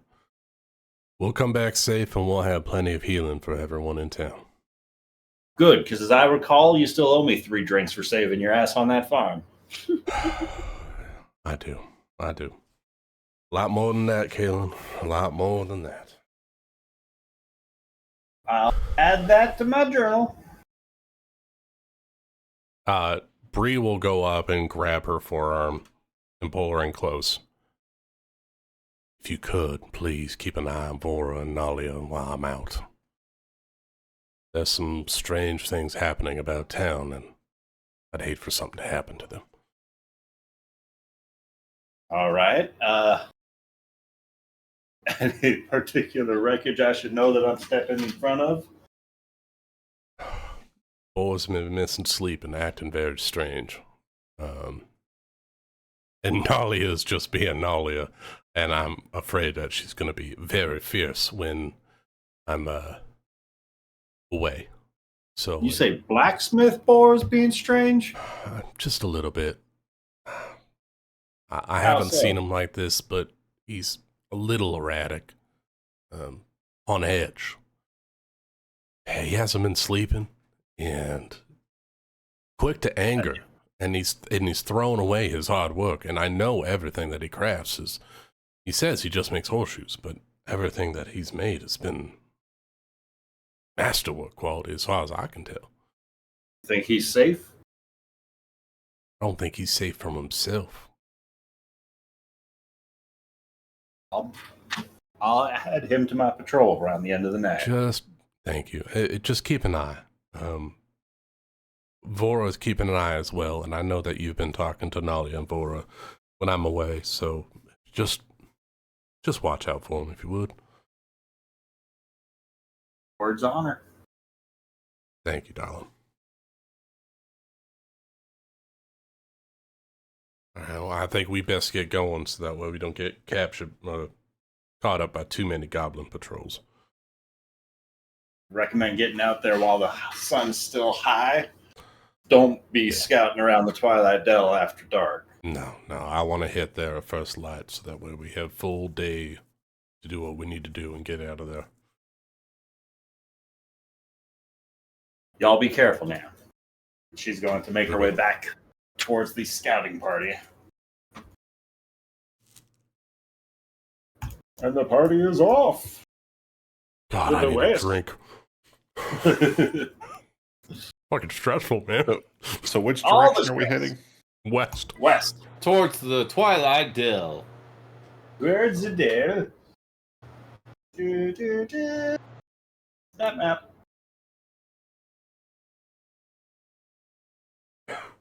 It seems like one of those traveling parties, unfortunately, where we're just gonna have to kind of all be silent and watchful and try and hide as best we can as we walk. Like, not a cool, traipse through the wood and off we are, let's share our stories. Like, more just like a, weary one. Who knows? I don't know. Well, just remember, we can only travel at 20 feet per round. It's a very heavy bag he's carrying. And he's got all sorts of error messages flashing across his screen saying that you were overburdened. He presses on, nevertheless. It's okay. I'll walk next to him. I'll slow down. I'm there to watch this happen. We have lovely conversation. All right. Briario's being in the lead. Go ahead and roll me a perception check as you guys are continuing through the day.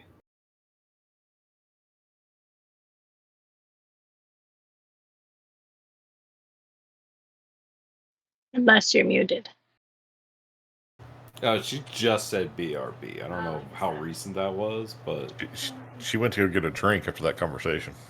Well then, who's got the best ears of the party? I'll roll. 17. See, Bantu, it's interesting because as you guys are continuing through the woods, eventually you get to a point where it's odd to place at first because it's not natural. It's not a sound that animals make, but it sounds more like whimpering, almost like crying, like a snot-riddled, sleeve-wiping, spittle-covered, almost sweating kind of crying breakdown somewhere. Trying to go towards sound. Bantu starts walking off towards the sound. It starts getting a little more clear as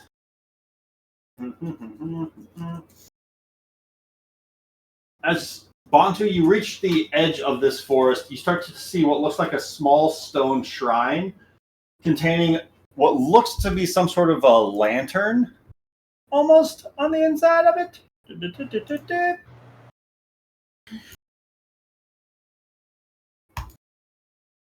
And as you see, kneeling beside it is a figure dressed in these pale blue robes.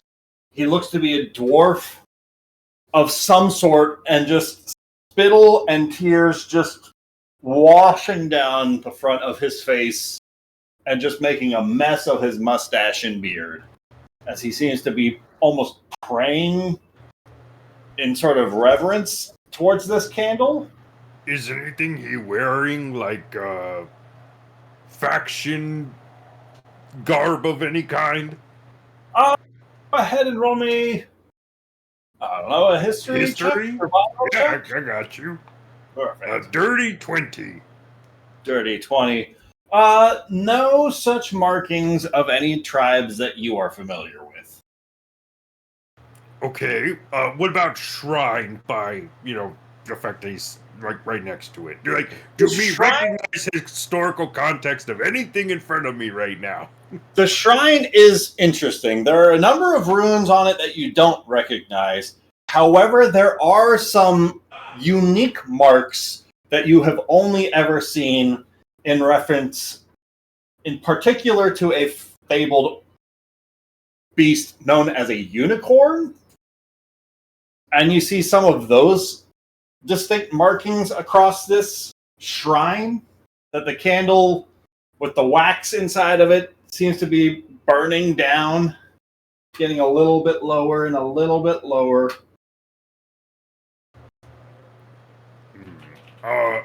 Bantu is going to walk over and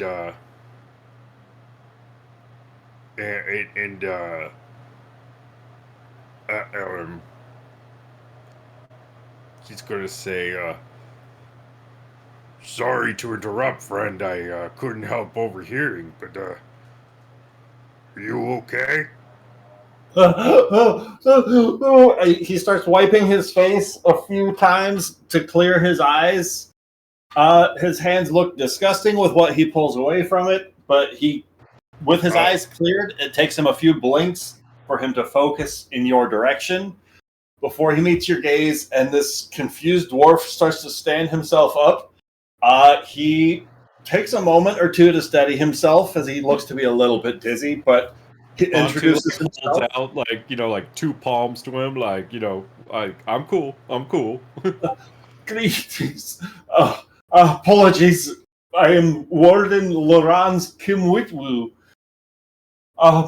You've come across me. Apologies, a terribly unfortunate time, I'm afraid.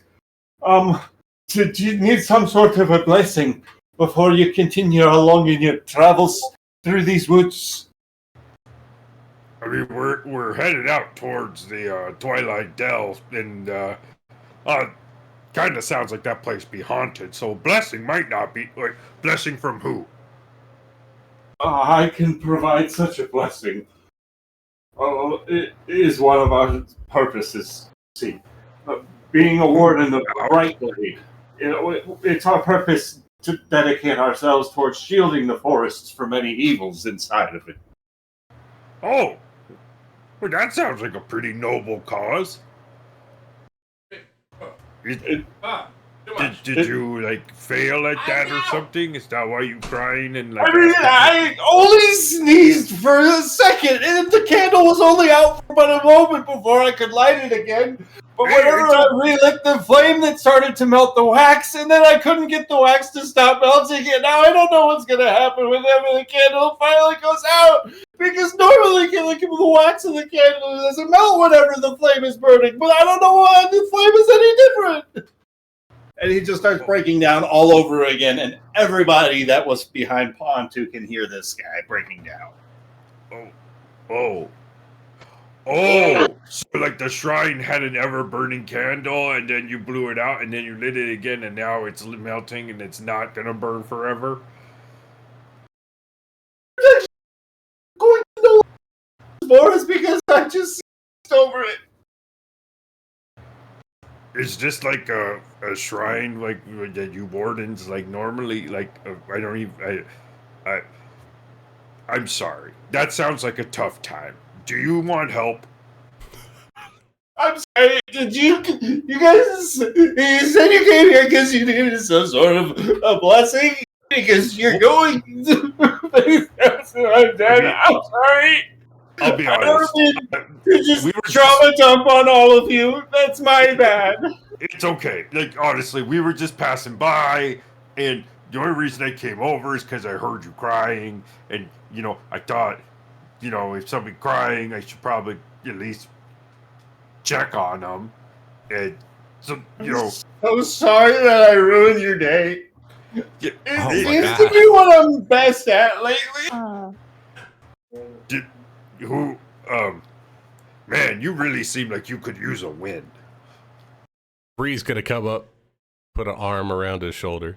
That's all right. It's all right. Everything's fine. Ryan, you said there were runes on this shrine? There are a number of runes across this shrine of all sorts of strange varieties. What languages do you speak, Seneca? I speak Dwarvish and Elvish. There is a strange mixture of Dwarvish about some of these runes.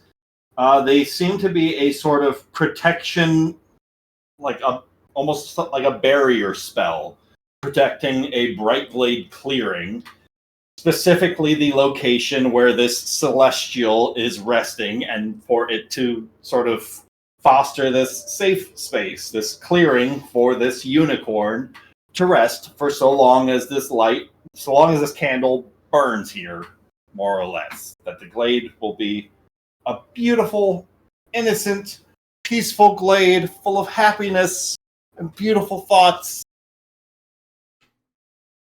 Druid shit.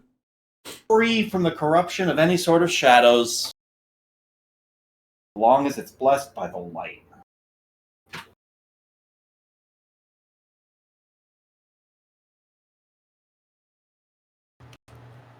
And so can I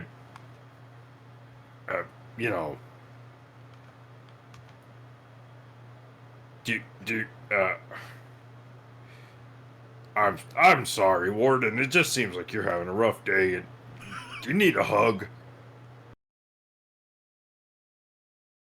Oh no. I could try. Bantu will give him a hug. They're there.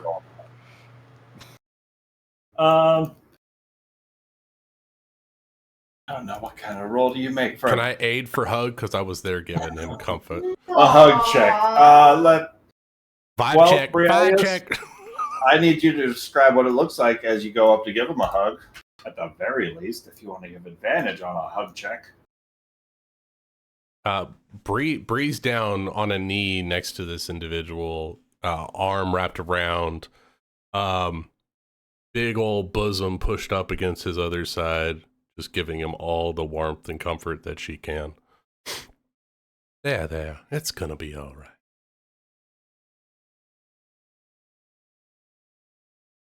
I'm sure it'll sort itself out. Feel free to roll me a persuasion or performance check for a hug check. Yeah, me performance check real good. Persuasion check good too, honestly. 25. 25. You see, he just kind of hugger. Just loses himself into the hug. He drops his weight, and you're able to wholly support him, and he just sort of leans into that a little bit as he just starts crying about how he knew that the moment that his sneeze happened, he saw one of the shadows leap forth from the barricade, from the clearing, and he knows that just beyond inside of the bearing, it's been a beautiful place for the unicorn to sleep for as long as it needed to, but lately, ever since the candle got relit, that the unicorn's just been making that terrible sound over there in the clearing. That sounds like a job for Bree.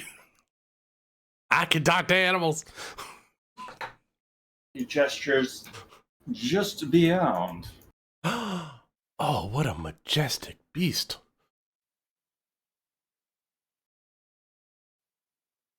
First question, can everybody see on this map? Whoa. I don't think I've ever Wait. seen a unicorn before. I There's haven't a either. unicorn just like right there. In the middle of the glade. It's laying down in the glade, and Crow, if Is you it want to laying go, down like it's hurt? if you want to go check out the unicorn, go ahead and roll me a perception Fuck. check. Yeah, I want To to go look check through out the the trees unicorn. Distance to see what 13. the heck is going on with that unicorn. 13. Oh, I'm sorry. I'm sorry.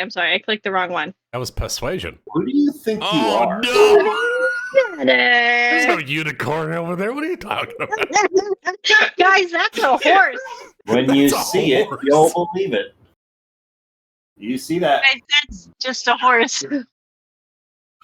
I think it could possibly be grass in the shape of a horse. What are you guys looking at? Is that a rock? I think it's a rock.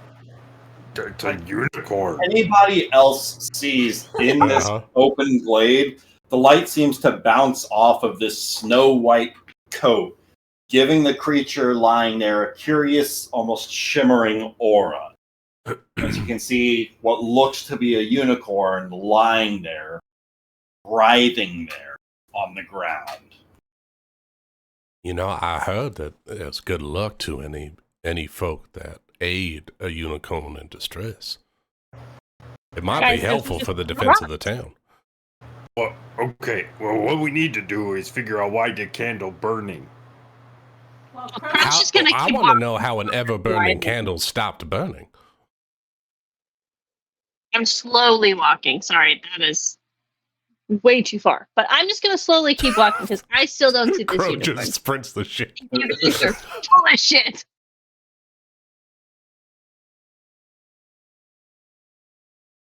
So Crow walks off the cliff looking for the unicorn. Yeah. So the candle that was not supposed to go out went out, and then someone relit the candle?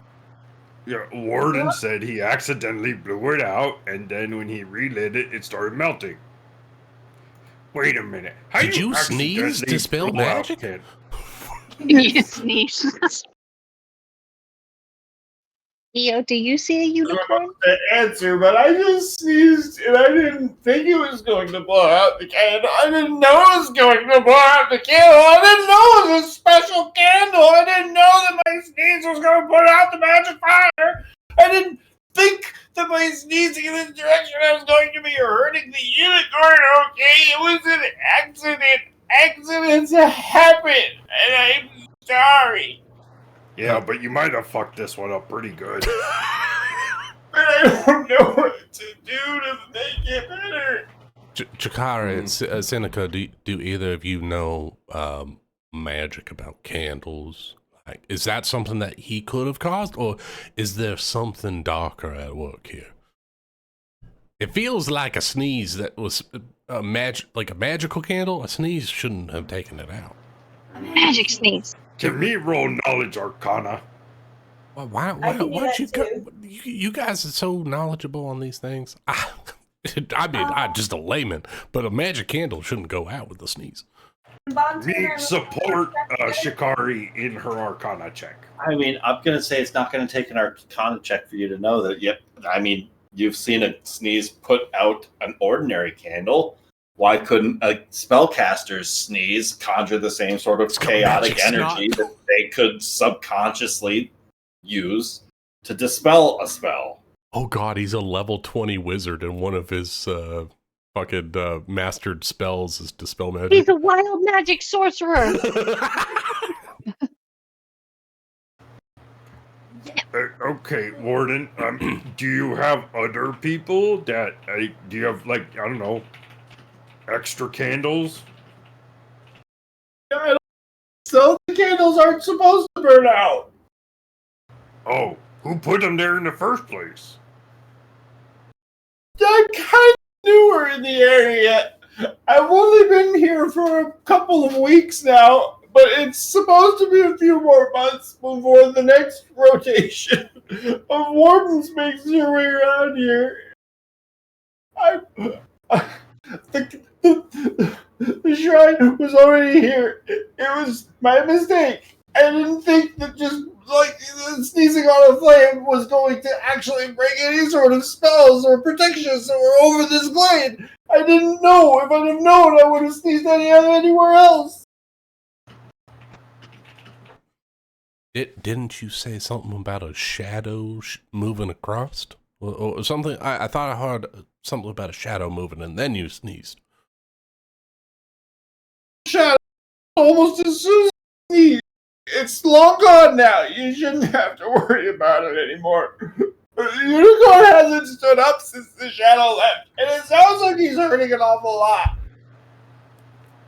Bree's gonna pull out her warhammer at the Yeah, let's sound get of to a the shadow unicorn. moving around, and she's gonna be on the defensive and start moving into the glade. Batu's gonna grab the warden and say, "Come on!" Everyone, there might be a magical shadow creature around. You best protect yourselves, and let's protect that unicorn. Wait, where's EO and Crow? Oh, where the hell? No, I'm confident that's dew on the grass. Are they That's making dew. tea with the unicorn? What the hell are they doing out there? I don't. World. No, mistress. That you see how it shimmers so much. That's actually the unicorn. I know it looks like when light hits dew on grass, but the sun's quite high at this point. Hey, I'm gonna have to get a better look because I just don't think that is what you say it is. I'm gonna get as close as I can, and I don't know if we're doing movements or not, but she's just gonna keep going because you see this. I think that's just the way the sunlight's hitting him. That poor man back there, he's wailing. Good God, someone give him a pie. He really needs to calm down. Can someone fix your car? And You she's can't point to scare me. And she's going faster than I can keep up because I'm carrying the stuff. No, EO, it still rocks. I'm literally gonna trip over this unicorn, and I'm gonna love that. Bro, you see that as you get a little bit closer, what you thought was one of the stones lifts up its head, and as it does so, this almost horse-like neigh lets loose as its face looks to get almost tethered back to the shadow on the ground as these orange flames start to lick out from the edges of its shadow as a almost pitch dark color starts to burn through the middle of it. As you see another pair of eyes open up this burning yellow ember inside of the unicorn shadow as something wants out, as the unicorn just throws its head back down to the ground, pinning whatever that is back into place. Ew, it's hurting. It needs help. Oh God, oh dear. She's gonna keep going towards it. Can I perception the it's hurting that Crow just yelled out? Sure. Okay, can I try something? Right, I think Brian's gonna say yes. What do you want to try? So I guess maybe before I get super close onto it, can I try and vortex warp it away from the shadow that's like pulling it down? I don't know. What does that mean? Oh, I love vortex warp. Jethro used it on fucking. God, I'm not clicking the button. I'm so excited. I was using both my hands. I already forgot your name, Jeremy. Damn it. I can magically twist space around another creature I can see within range. The target must succeed on a Constitution saving throw unless it chooses to fail, and then it is teleported to an unoccupied space of my choice that I can see within range. The chosen space must be observed. Yeah, within 90 feet. So can I try and like take it away from the shadow that's like trying to force it into the ground? I think so. Sure. You said it's a Constitution save? Yeah, unless it chooses to fail, which I don't see why it would because it doesn't know who I am. So, I mean, it would make sense for it to try and fight whatever it is. But I want to try. It's a 20 total on the unicorn save against it. So it definitely saved. That's fair. As it lets out sort of a neigh of panic as it continues to just flail about on the ground, kicking its legs, stirring up a little bit of dust, just flicking small pebbles in your direction. Okay, well then I will use my movement to get up right up on it, and I'm gonna try and step on the shadow, like stomp it away, because that's smart, and that's what Crow would do. Wonderful. Like, you monster! That's what Crow would do. Can we all move up, Ryan? Is that allowed? I hope so, yes. Okay, Amanda's doing a bunch of shit, so I want to make sure Lily I'm is involved staying too. back by the shrine because she doesn't have a means of helping a unicorn in this situation. She is going to be much better suited helping off this warden. Yes, you heal the warden of his broken heart. I mean, Bantu, I'm drag. Okay, I guess I can leave the warden with Lily. All right, that's fine. Wait for Ryan, me! Evie, There's fix no your hit time. points, please. You're not dead. I will Evie not have dying? you die on my watch because you didn't update your hit points. Oh, sorry. What's going on? You don't have that many. Change, Max them out. how to measure while you move, or am I just forgetting how to do it? I click and drag, and it will, or if you hold the click while you're moving, it'll give you a measure tool. The other way is click and hold it, and then right click on a square, and then it'll ping that space and give you the dimensions. I do the right clicking. I hold doing my that. token and then right click. I did the right click. Yeah, right click will give you the if you hold left There click we and then right go. click, it'll give you the measuring tool while you're moving. I got it. It is not very laptop friendly, though. No, trying to do. And I've been playing this for way too long to not know how to do this. Like, I get it when you explain it like that, and now I can do it, but then I'm gonna forget tomorrow. Yeah. Whoa! What is Chikari doing? Oh my god! She's about to jump off the cliff. Oh, whoops, sorry. Yeah, Chikari, no! Chikari, no! Oh, So what's anybody else doing as they're approaching? You see Crow throwing her best efforts to cast some sort of a spell as the air around this unicorn warps for a moment. As she steps even closer. Crow, what's going on? Eo, what's going on? Crow just stepped away.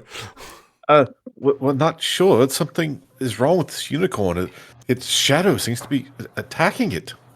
No, I don't think it's its shadow. I think it's a shadow that got into the glen when the candle went out. So, warden, sneeze, blow out candle, shadow immediately take that opportunity to attack unicorn. I think that unicorn under attack.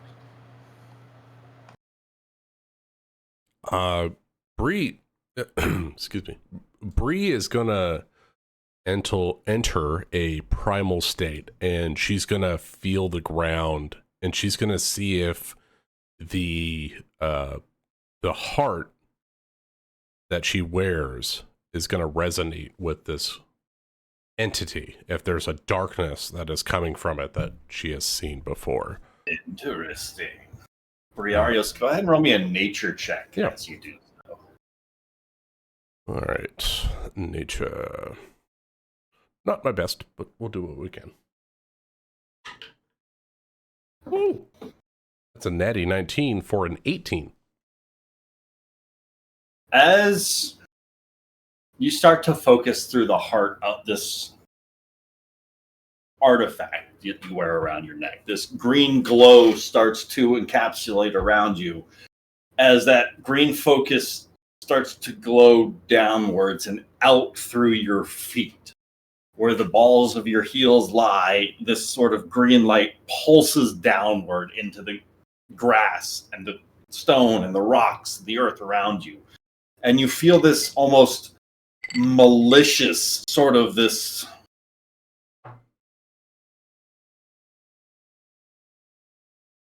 gurge of an energy underneath where the unicorn is at. Like something is trying to get out. Like this unicorn is like pinning shut some sort of a hole. It's blockading it. That something is trying to rise up through the unicorn's shadow. As you see Crow step forward and stomp down about the side of this unicorn, a burst of flames sears upwards. Crow, can I have you roll me a dexterity saving throw, please? Like my best stat. You're so good at it.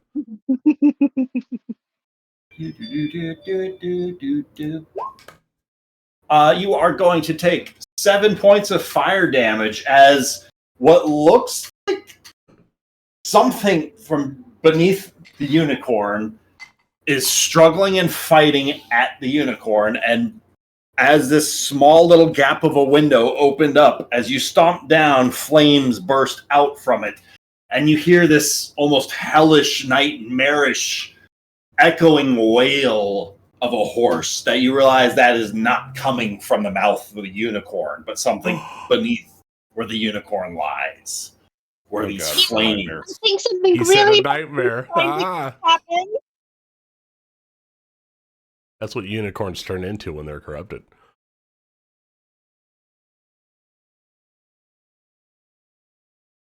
Anything else anybody would like to do? Can I take an Arcana check to see if there's like a simplest way to, like, is there a like warning label on like something that says, in the event that this is happening, pull plug from socket? Is there like a simple? Yeah, go ahead and roll me an Arcana or Nature check. A 26. Dirty. 26. You know the easiest way to end some sort of a ritual whenever the creature is the focus of the portal is to kill the creature. Can I step forward? Can I cast a sort of spell, spare the dying, or can I do like a ritual or a blessing or a ceremony? So like I'm killing this pure creature, yes, but it is a tool in a larger negative ceremony, so I won't be cursed for life. Are you trying to convince me or yourself of this? Me and you! Because you look like you're still stood 150 feet away from whatever's happening to this creature. Look, I'm not moving my token. Like you seem to be consoling the warden back there, who's just like full balling into the shoulder of Lily there, who's just like shoots you a look of I don't really know what to do with this guy, but like I got him, I guess. I'm gonna turn to everyone around me and I'm going to say, I think we nobody's need to around kill the you. unicorn to stop whatever She it moved is up to that's the happening unicorn. here. But I can't bring myself to kill something so pure, but it's already been. Can I do like a separate check to see if the unicorn still is? They're supposed to be the sort of pure creatures, right? Mm-hmm. And so killing a unicorn comes with consequences. Yep. Because of its You purity. risk getting a curse. Can I like check and see if that purity is still there, or if it's been adulterated? Like if you kill this unicorn, if you will still be cursed. You cannot convince me to kill this unicorn. I don't care who you are. Is it on an all liquid diet, but yesterday it had chocolate, so it means that it's no longer. Are you asking me if this unicorn is almost about to expire anyways? No, I'm If it was asking moments you from dying. if whatever spell has been done to it has adulterated its purity, therefore I'm no longer killing a pure unicorn and those consequences that follow. That's what I'm asking. You are welcome to interview the unicorn to find out. Unicorn. Bree has an intuition of what currently this unicorn is doing, and it feels very familiar to her from her home island and what her guardian spirit has done in the past. And she wants to help this unicorn by sealing whatever this font of darkness is. So she's going to try to move the unicorn and close the fissure herself. Speaking of, doing things that are familiar to you, I forgot that was a level 2 spell, so I need to roll on the wild magic table. Oh, fuck. Uh-oh. Make sure you're... Oh, God. Uh-oh. Hold on, I'm in range. We're in range. Just won't go for it. It's fine. Right. I need to remember to do that. I have my spells again. Is that the roll to see if wild magic happens, or does wild magic automatically happen? That's the roll to see if it happens. Yeah, Okay, it's still so on we're a good? 20, right? You have to roll a 20 again on the table unless you use the title chaos or whatever it is. Oh, we're safe from chaos for now. I think she has to roll it anytime she casts a leveled spell. Leveled spell, She also has... and then Tides of Chaos does something else. I don't know exactly. I think It you allows her to automatically immediately roll on the table. I think, to regain that. Yeah, that's on the DM's choice. You're like, I roll on that table, and then the you get it Tides back. of Chaos is like, you can decide when it happens, and then we can get that roll back. Cool. So good. Bree wants to try to move the unicorn away from the shadow. Would you like to try and do this? Free, but it's blocking something. It's trying to block something from getting out. I don't know if we should move it. I'm not going to let this creature sacrifice itself to stop this shadow entity. I'm going to take out the shadow entity itself. I'm going to try to hit the shadow off of the unicorn, if I can. That makes sense. All right. You know what? Fuck it. I've had this happen in my past. I'm going reckless on this. I'm going to hit this bitch as hard as I can. So you're going for the shadow underneath the unicorn? I'm going for the shadow under the unicorn, and I'm going to try to shift it off of it. All right. So the shadow will have 3/4 cover from the creature it is. All right, so that's what, a +5 to its AC? +5 to its AC. All right. We'll see. 13 and a 14 for a, the higher of the two, a 21 to hit? 21 hits. All right. So that's going to be a D10 of magical bludgeoning damage. Two-handing the Warhammer. Plus my rage +7. What? 11 points of magical bludgeoning damage. And with my mastery feat, I can shift it 10 feet straight away from me. And then I'm going to move up next to its space. So I'm going to shift the entire shadow off of the unicorn 10 feet. And then I'm going to move to the far side of the unicorn. Next to the shadow. If it can actually move. I'm going to try that.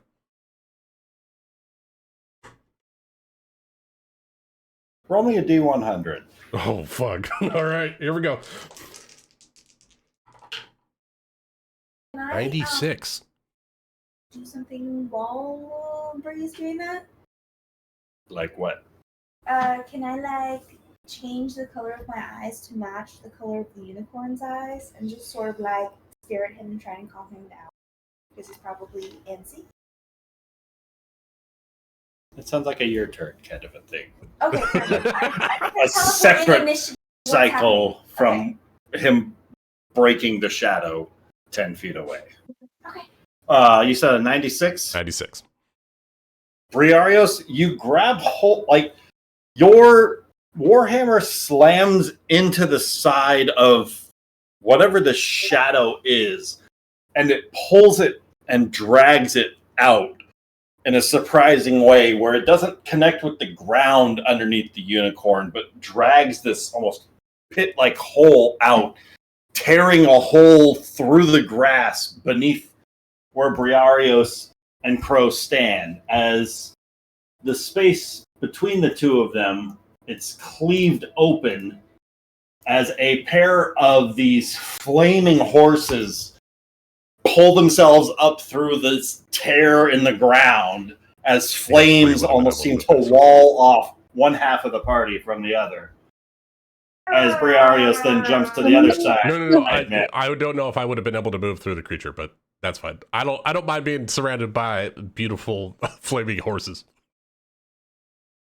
See where I couldn't try and calm I mind. And with that, I think everybody can roll some initiative. Good Just in time lord. for me to put my son to bed. So don't kill me, Ryan. All right. I don't think I get an advantage on initiative yet. So. Oh, I have no idea what to do Chikari! about this. Oh, good. I'm going towards the bottom. I got a 9, Ryan. I rolled a 1. Jeremy, step up your game. Get another Miller Light or something. Why is that Bree, you not? said you rolled a 9? Yeah, I got it in there. Okay. All right, be right back. Good luck.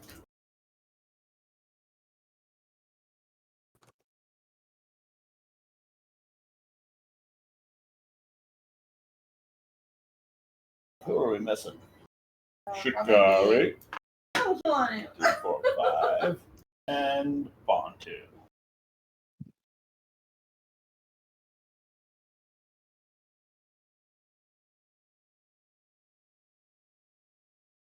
Seneca.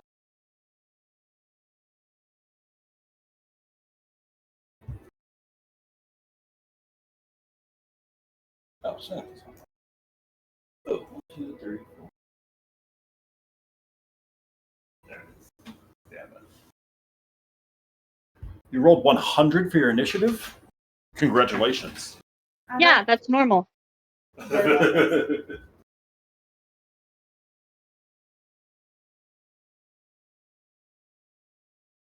7.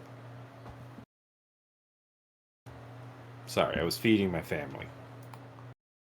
Battery.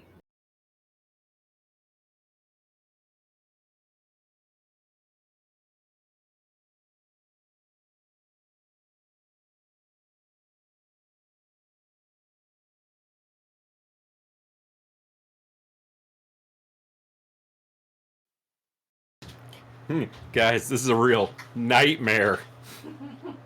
I see what he did there. Hold on a second. Oh my god. You take that back, sir.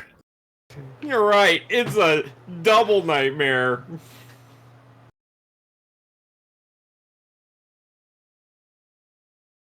You know, it's a shame that fabulous one-liners like that aren't recorded. Timing's not great. Terrible shame. Never be replicated for the masses. Except for this Twitch stream that is recording. It won't be clipped and made into a replayable loop. Nightmare! Possible times that we live in.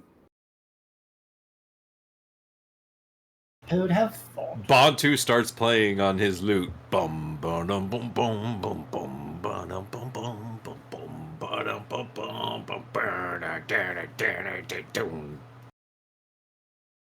bum Percussion.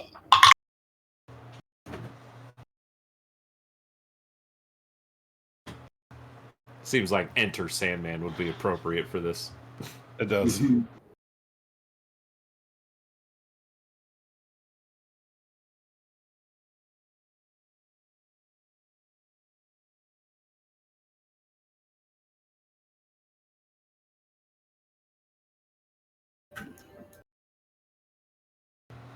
Okay, so Shikari's just going to use her channel divinity right off the bat. And then we'll be done.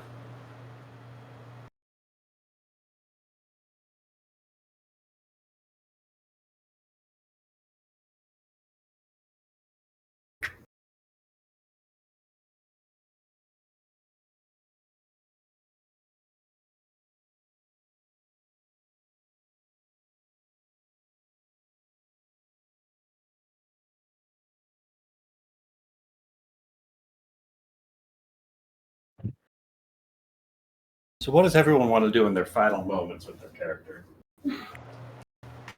I don't know. Well, I just really was hoping we'd have Say more that like pie. we're going to die.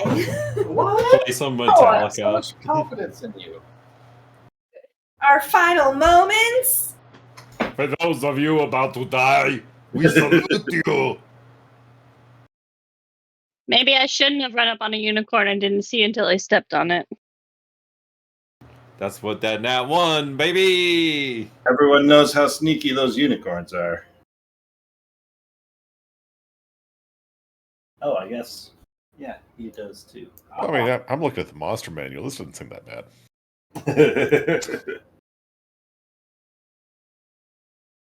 Wait a minute.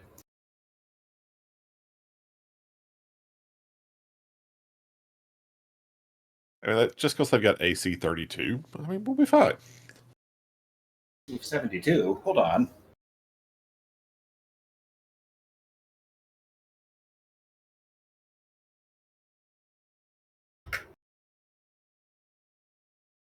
We can hear when he rolls now.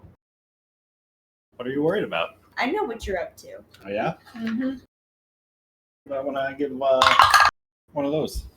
He's up to death. For that. And that's just you playing around. Then why would I need a D6? Who knows? You don't. You'll never know. When you say, Nicholas, that I should channel divinity, which one do you mean? Should I just, The Save the Unicorns one. force a creature to make a DC 14 con saving throw. On a failed save, the creature takes a 1d8 plus 4 necrotic or radiant damage of your choice or after there's a successful save. It's a ghost. Why would it take necrotic damage? What ghost? Oh, sorry, never mind. What? I thought there was ghost. Go back No, to you should probably honestly save your channel divinity for when we're fighting the undead. There's no guarantee these undead. Could be horrors, That's what abominations, could be aberration. Oh, I see. Okay, I'll hang on to it then. I'm not quite used to using it, so if you know how it's supposed to go. Channel divinity is very good against undead. But these are just like fire horses, so who knows what that means. Maybe you just need some water horses. Seahorses, go! It turns out they really don't like to be stepped on. You stomp on them, they get aggressive. But, strangely enough, I really feel like it was when they got hit with a warhammer. They just didn't like that for some reason. I don't know. Seems weird. I don't understand why. Personal preference, I guess. But look, don't worry about it. We've got a unicorn fighting on our side. Suppose we can start things off. Be a shame if someone banished it. What would you like to do? It would have been a real shame if someone had decided to murder it. I do very perfectly the best thing possible and succeed merrily at it. Oh. Mm-hmm. So that would be what in your view, DM? So many things.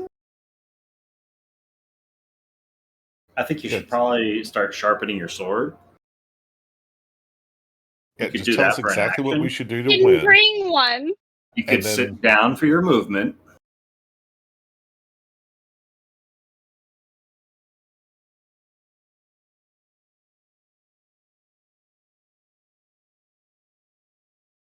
How would you like to start this combat off with nightmares? Reach out and touch faith. How am I second, guys? What Answer on the happened? adulterated unicorn or not adulterated unicorn? Like the unicorn seems fine. Oh, the unicorn's fine. If I recall, your roll was terrible.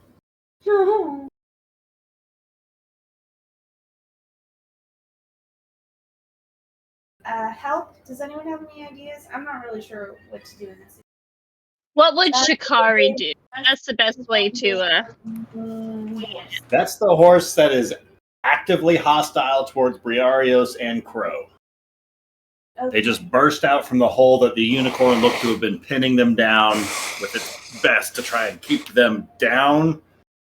It's a flamey thingy, but it doesn't necessarily mean that Sacred Flame won't affect it, but I could always If I miss with my crossbow, I won't do that damage. I'll sacred flame the one heading toward that's closest to Briari.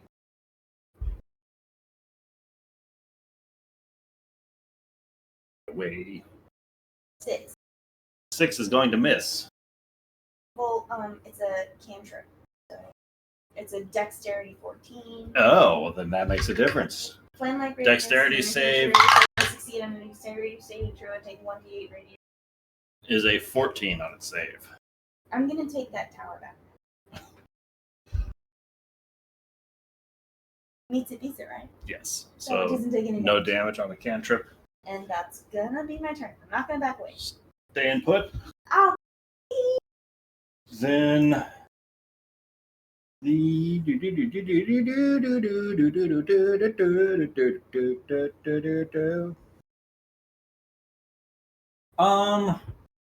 lot of you suddenly hear this very calming voice in your heads. And anyone who speaks Elvish understands this voice. Otherwise, it's this incredibly calm, soothing, pleasant, gentile tone that just sort of calmingly lulls you like a lullaby. Yeah, But this speaks Elvish. Yeah, also Elvish. EO speaks Elvish. This Elvish language starts speaking out, offering for all of you to flee for your lives. That it'll do its best to keep them here at bay. That it's responsible for these terrible nightmarish things. That you should do your best to flee while you still can. And it is going to cast.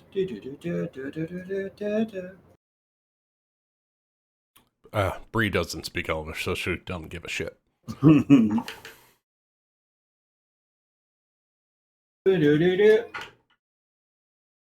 Is everybody at maximum hit points?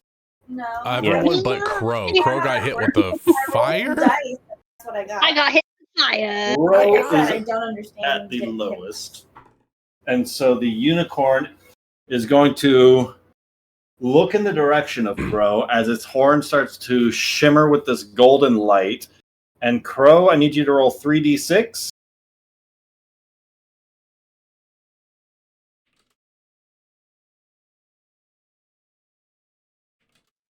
You're going to gain 13 temporary hit points, and your AC increases by 2 until the unicorn's next turn. That's not bad. That's a nice spell. As the unicorn is going to stand itself up using half of its movement, and then circle around to here, provoking a couple of attacks of opportunity so that everyone else can get away from these things. Oh, this selfish beast. Oh, That's selfless, son of a bitch. Not selfish, selfless. Oh, that's going to hit. Oh, a natural 20 is going to hit. Oh, question. Sorry, unicorn. I have a Hello? question. I have a Hello? question. Hi, Dungeon Hello? Master. I haven't No. acted in an initiative yet, but can I still react and cast Silvery Barbs on that natural 20? I'm going to go on this one. That's fair. For story-wise, because why not? We need to get this unicorn down some hit points, so this is the perfect opportunity for it. So we will roll some dice to kill a unicorn. I love how happy Ryan is. I know that feel. Gonna kill some unicorns. 13 bludgeoning damage to I the should use my unicorn die. I have a unicorn die for this fight. I'm gonna use that. Plus 9 is 22. Plus 2 is... Ryan's so happy. 24. 24. Thank you. That's the first hit. That was a crit. We're going to roll it right here instead. 48 plus 4 plus 66. What? Jesus. 40 damage. The unicorn's not looking good. It's looking like it's had way we better probably should days. run away. As the unicorn steps away, the first one gets a pretty good kick into the unicorn's leg, and you hear an audible crunching snap as one of the legs bends the wrong way.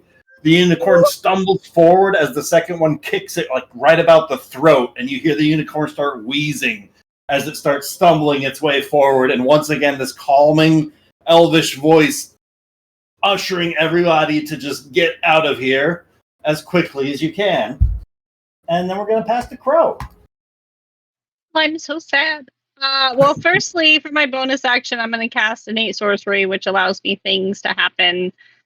Spell save goes up by 1, and I have advantage. And then, so sad. Yo, eat the horse. Save good horse. Save a horse, ride a cowgirl? Which one? We're out of cowgirls. Get that horse. There's no time. Which one specifically broke the unicorn's leg? The southernmost one broke its leg. The northernmost one kicked it in the throat with the crit. Okay, so I'm going to target the southern one. Well, you know what? It already did its reaction, so I'm going to feel comfortable stepping back a little bit. Probably stupid to me, but I'm going to do it anyways. And then I am going to do Chaos Bolt. First level Chaos Bolt on it. And because it's on fire, I'm going to do lightning.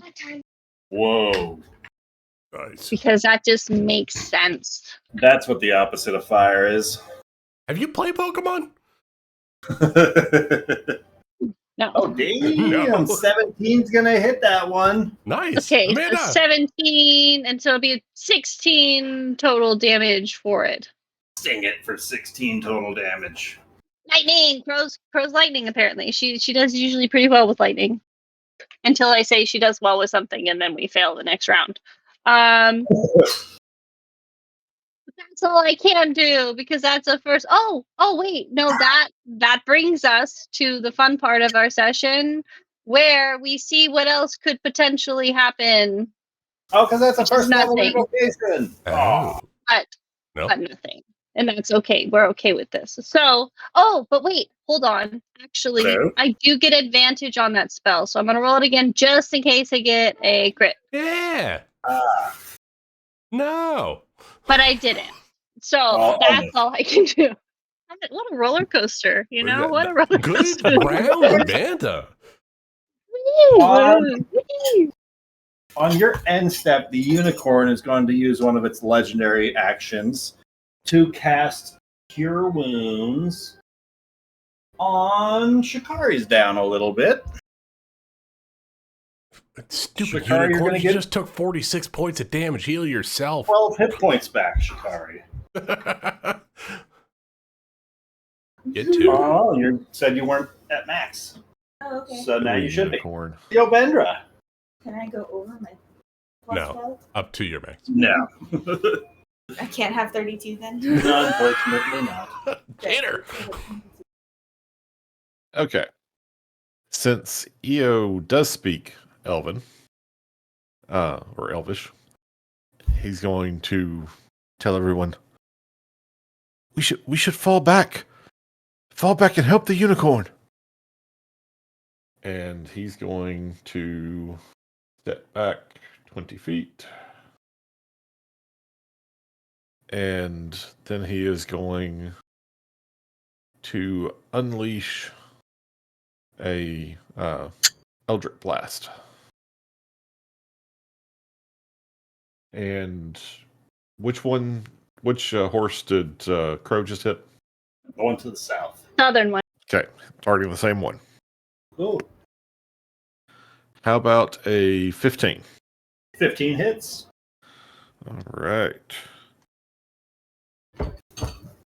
That is going to be 6 points of damage. 6 points of damage.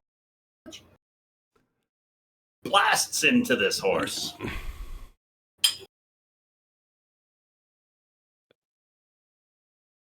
And that's all I'm going to do for now. Cool. Briarios. All right. Bree is going to move around these horses. These nightmarish creatures. Oh no! Oh no. And then she's gonna come up to actually here. So I got 5 feet left. And she's gonna slam into this nightmare with her warhammer. Going for the critical nightmare. Yeah, that's what I'm hoping for. Ooh. 21 to hit. 21 does it. All right. D10 plus 7. Ooh. Nearly max. That's 16 points of magical bludgeoning damage. 16 points. And it is pushed 10 feet away from Bree. So, or 10 feet from its space. Yeah! Way back from Bree. Yeah. She's going to call out to Chikari as she moves. Sweetheart, you need to move back. And then she looks to the unicorn. I'm not letting you take the fall for these shadow creatures. They're gonna be ended here and now. And, yes, actually, she'll take a 5-foot step instead of to the left. She'll go down, forcing those horses to go around her. And she's going to stand her ground with this short, little, lovely woman wielding a warhammer. Seneca Stonebender. Okay. Seneca is going to keep her distance. Good So call. she's Good going call. to. It's this one that's been hit? Both. Yep. Both have been hit. Mostly? Both of them have? Okay. But I think the one to the right has been hit by Crow and EO, so it's taken more damage, I think. Okay. Yeah. One to the right starting to look bloody. Okay. She's going to Eldritch Blast the one on the right. Blast him! All right in the 30-30. 17 hits. For 6 force. Oh. 6 force damage. What's a Seneca? What's a Seneca like Eldritch Blast look like? I'm curious.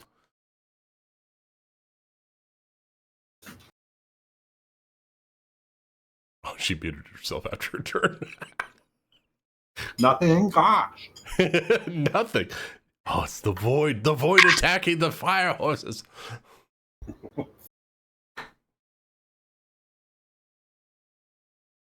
Well, while Seneca's muted, the unicorn is going to make use of a legendary action to regain some hit points of its own. Good. Everyone else is healed up. So the secret to save the unicorn is don't take damage, guys. So it'll heal itself. And if there's anything else Seneca would like to do, we can totally circle back. But for now, Bantu.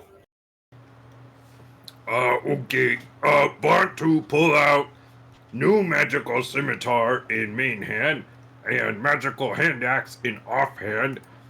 And, why do I feel like these things were 30 feet away from me? What happened?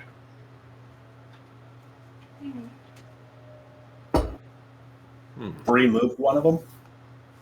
Oh, that's what it was. Bree's hitting people with warhammers and shoving them all over the battlefield.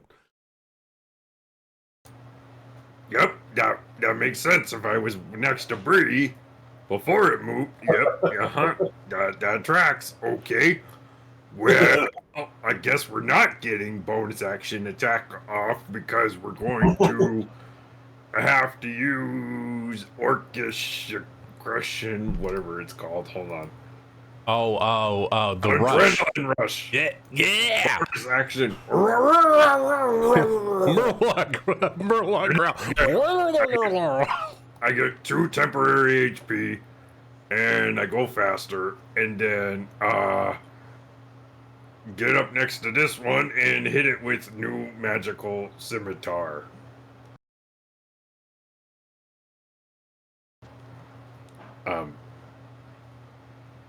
Boar's off his game. That's shit. Change your color. 10 is going to miss Bantu. Well, As the sight of this flaming, fiendish horse is truly something nightmarish to behold. that could be a new turn. Well, that's your first time swinging the sword, right? Yeah. First time swinging. Of course. It's you get used to the heft of it. As one nightmare is going to step up towards Briarios, and the second one is going to step up towards Bantu. They both rear up on their hind legs and come crashing down with hooves. Briarios, with a 16 to hit. It misses. And Bantu with a 17 to hit. Me silvery barbs that one. Oh. How about an 11 to hit? 11 does not hit. And then, me like to give advantage to Briarios. Oh, So, you sweet thing. he say, no horse, turn away. Let Bree hit you harder. Did you say horse or whore? Horse. Horse. Horse. Horse. Okay. I appreciate that bond too. I feel revved up. Oh, you right. Maybe we use alliteration. No nightmare, turn away. Bree gonna get hit you harder and send the bad dreams away. We gonna get in your ways right there, buddy. Oh, nightmare. Don't turn on the red light. Oh, all right, so. Or Yas is getting into it. Son of a bitch, what I knock over? Oh no! Everything's fine. Everything's fine. All of his hopes and dreams are gone. No, it's not that much. It's not, if it's no oil, that's a fucking expensive. Yeah. All right. Elsa's going to move up, and we're going to spend the superiority dice and swing at advantage with at this horse. The left horse, lefty.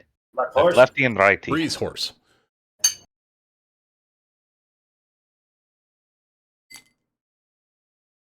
That'll do. Oh yeah, 26 nice. is gonna hit. Just a little bit. Wait, that was a crit, right? Yes. Oh. Yes. And then Yes. it will add 2d8 from this. So 21. Damn. A And hell of then- a hit with that halberd. And then the halberd Wait a will second, keep swinging. What was the 2d8 for? He doubles his superiority die to the damage because he's a fighter. Oh. Yeah, you got that. The battle master, right? Right, Jeremy? Yes. And then I'll get the extra swing because the other horse is within 5 The feet, cleave with the polearm. Yeah, buddy, the 15's gonna hit. and he is just going to take 3. 3 more slashing damage to the one next door. As both of these nightmares are now looking bloody. It will action surge. We'll do what we just did. To the same horse. Oh, it's a 19.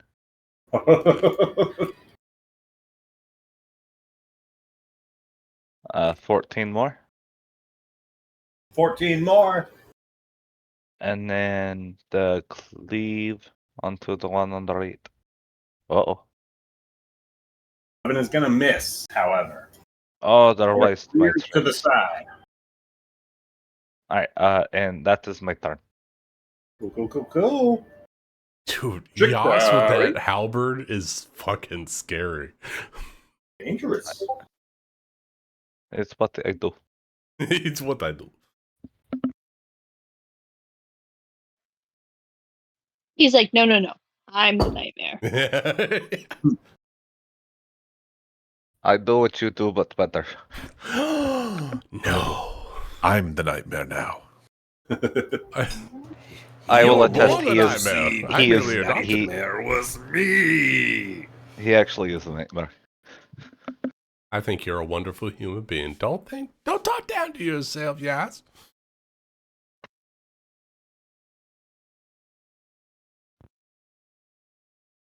Shikari, save us all. If I can, I don't even know what I can do in this situation. Run away and except don't get run away, hit by the like, hooves of over these your- terrible creatures.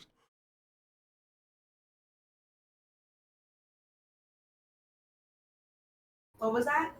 I said run away and don't get hit by the hooves of these terrible creatures. Okay.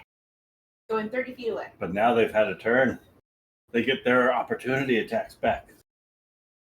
I was Goodness. within opportunity attack range. Was that?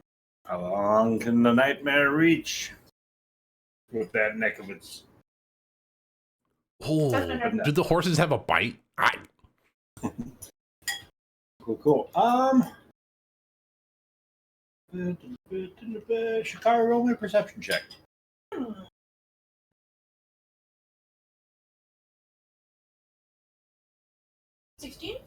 16. Somewhere off a few hundred feet down the tree line there to the left, you make out what looks like torchlight somewhere off in the distance. And then the unicorn is going to go. Everybody is fine because the nightmare's missed. So the unicorn is going to heal itself a bit. Do I get a chance to react to what I see? Sure. I'm gonna sort of signal to everyone, and I'm gonna be like, I'm gonna point with my arms, both going in the same direction with pointy fingers. And then I'm gonna hold both my arms up, and I'm gonna do the universal sign for blinky blinky. My fingers are gonna splay out in a star formation, and then curl back into a fist, and then splay out in a star formation. That's very distracting, Chikari. Those were jazz hands. I like I like the way that you move your hand. Don't do that while we're in the middle of combat. Since it's a free action, Io asks Crow, why is she counting tens? I thought she was making biscuits. It's probably her way to cool down. Bro. Chikari, something in your eye? And we all die. Rocks fall and we all die. Oh, she is spell was casting a pretty lot of powerful. spells, hand cramps. Oh, that's a fun thing, yeah. Bro, what would you like to do? You try to warn people, you know? Are you guys eating dessert over there, Brian and Evie? Chicken lo mein. Oh, that sounds so good. It's not like I hear bowls and chomping, so it sounds good. Best. Sorry, if I'm dying here, No, it's you're worth fine. it.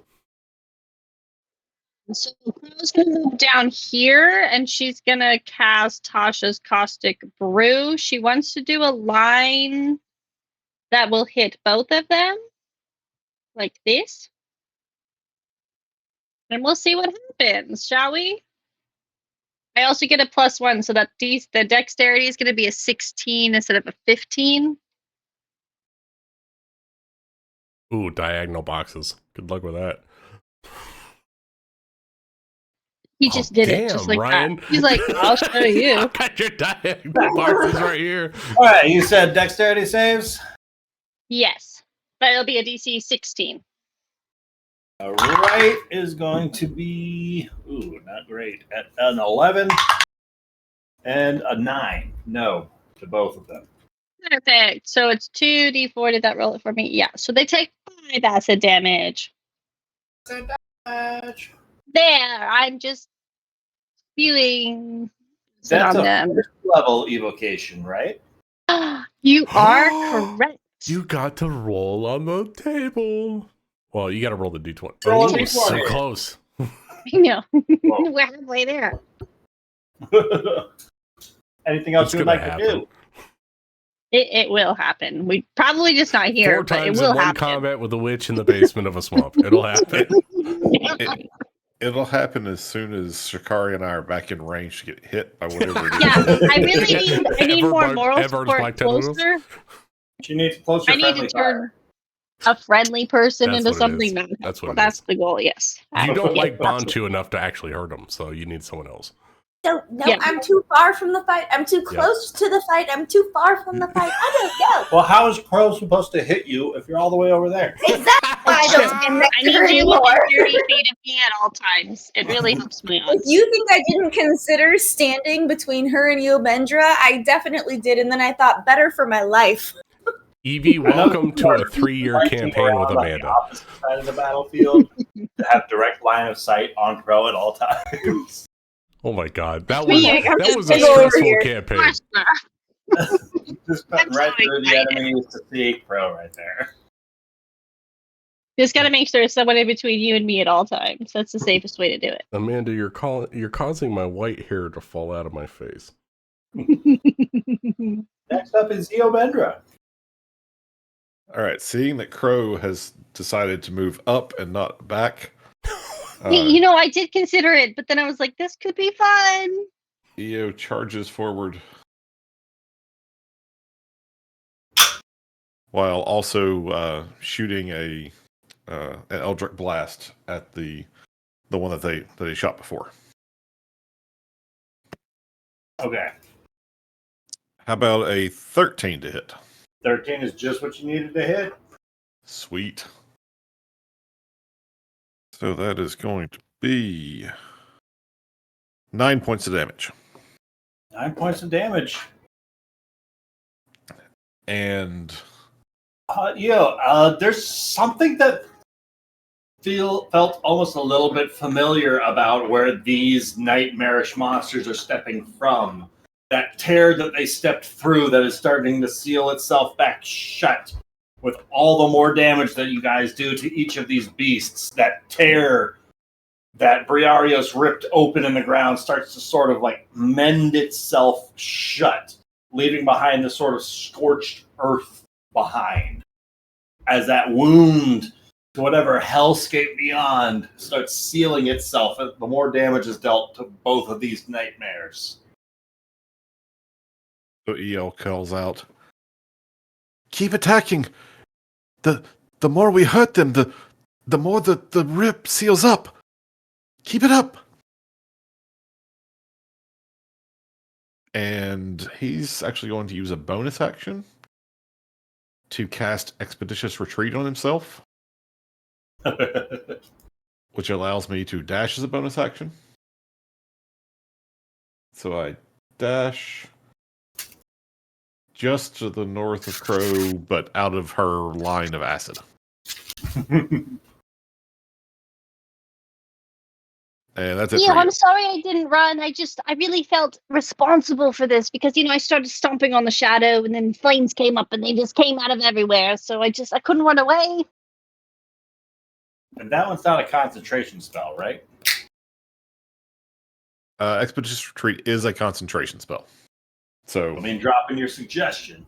Yep. But I'm sort of assuming that the guy's been asleep for a while, and hopefully my granddaughter. No, you bitch.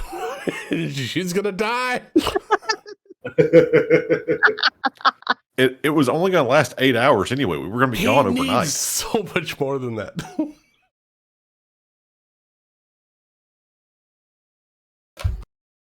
He might still be sleeping. You don't know. I hope so. Oh God, I'm kidding. Wait, how long have we been making our way this way? 5 minutes. A little bit of a spell. It's probably been a couple of hours. Yeah. So he's been asleep for a Better couple of part of it. hours. Hopefully he's still asleep. Yeah. The majority of the spell has worked its magic. Like, he has been sleeping. It's not like suddenly he would just blink wide awake. Say, hold on a second, I was cast under a spell. He's already deeply. I don't know. He's got weird changing wasn't eyes, Ryan. He could do all kinds of crazy shit. He sure can, and I'm telling you, he's unconscious. But with that, Briarios is up. Bree's gonna hit this horse with a hammer. Oh. Okay, but what about the enemies? Hey, enemies got a 22 to hit. Oh yeah. All right. D10 plus 7, two-handing the magical warhammer from my son. Oh, that's a 10. That's 17 points of magical bludgeoning damage. Your son's in the afterlife. Yeah, fuck him up, mom. Fuck him up, ma. Drop that nightmare where it stands. All right. Do I see this like terrible line of awful coming from Crow? I mean, that terrible line of awful that the nightmare was just stood over. As your warhammer crashes into the side of the nightmare, it sort of sends a good part of its form just sort of scattering like ashes into the wind as a good chunk of that tear in the earth just sears itself shut rapidly. About 5 feet of this 15-foot wound.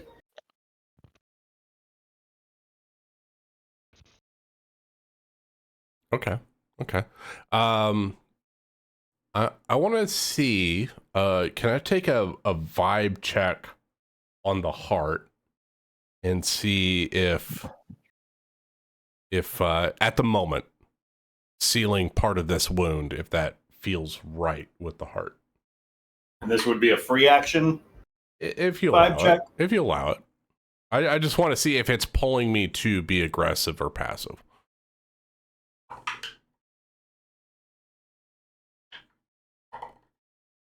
Uh, 14 on the die. Do I feel a pull towards closing the rift, or do I feel a pull towards... You feel a sense of calmness upon the wind as that first one is slain by your warhammer. As that ash starts to dissipate into the wind of its form, there's this calming breeze that sort of flows from somewhere behind you. It's weird, but this energy sort of washes through you with a calming energy, despite whatever rage you might be experiencing. Yeah, so Bree in the moment hits this nightmare creature with the warhammer, pushes it 10 feet away, takes a moment, the wind pushes through her hair, the stragglers that are outside of her braids are pushed back, and she just settles down just a moment. And she slowly, methodically moves around this caustic line and makes sure that this last nightmare can't escape. And so she'll trap this nightmare in this space. As you are circling around the space of and keeping focus upon this nightmare, there's something about that amulet that draws an uncomfortable feeling somewhere behind you, like the warmth of a far-off torch that you wouldn't normally be able to feel. Something is drawing your attention back towards those trees. And Bree turns to look and ends her turn, and she'll start her next turn looking at it. Cool. Seneca Stonebender. Alrighty. Where am I? There I am. Seneca, she's going to move 20 feet closer. I think that gets me in range of that. Yes. Mhm. And she's going to cast poison spray. Nice. 17. Spray's gonna hit. For 9 poison damage. 9 poison damage. That nightmare is looking rough. As this cloud of toxic gas is inhaled by this fiend, it just starts fuming out as the colors pluming across its mane start to shift into different hues. It's looking sickly and like it's not very long for this plane. Likewise, that opening in that wound in the world beneath it seems to be creeping shut. Alright, and that is it for my turn. Barn too. Well, let's see if we can close it, then send these things back to hell. 26. 26 hits. Or 10 magical slashing damage. 10 magical slashing damage. Bonus action for 2 magical slashing damage. As Bantu starts hacking and slashing its way into this nightmare, the next wound that he deals to it, the axe seems to sink in with significant ease with proportion to the last swing. As You tear into the mass of its form as just ash starts to cloud out as it collapses down and just starts to blow away into the wind around you. And another 5 feet of this 15-foot wound starts to seam its way shut beneath where this nightmare stood. And Bantu's gonna turn to the unicorn and say, "All good."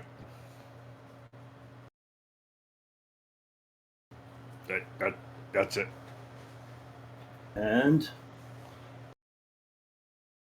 almost in response, Bantu, you hear a hellish, nightmarish echoing of a wail across the wind as this almost torchlight of a creature steps into view from the tree line. Oh, no. Riding upon his back is this menacing skeletal warrior of a figure with this flame that burns from inside, almost silhouetting what looks like a dark heart still beating with some sort of arcane energy. As it raises up the palm of its hand and this flaming bead of light just starts to glow across the tree line as several other figures start to emerge. That's fucking cool. Also, I don't think we could anymore. And they are going to emerge from there, and the skeletons are gonna go forward. I sure am glad I'm all over here without that. The acid spray is concentration, so I will drop that, seeing that those guys are no longer red. I mean, I guess I could leave and see if these guys walk into it. We'll leave it for a minute. We'll see what happens. They're going to start moving towards what they can see. And Yastrev. What fresh hell is this?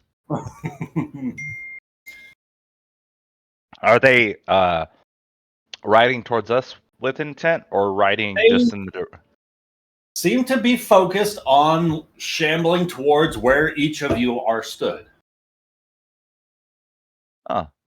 Are you The sure they're one not riding just on the walking back north? of this, the one riding on the back of that flaming horse seems to have issued some sort of an order of sorts, and the others seem to be following its command.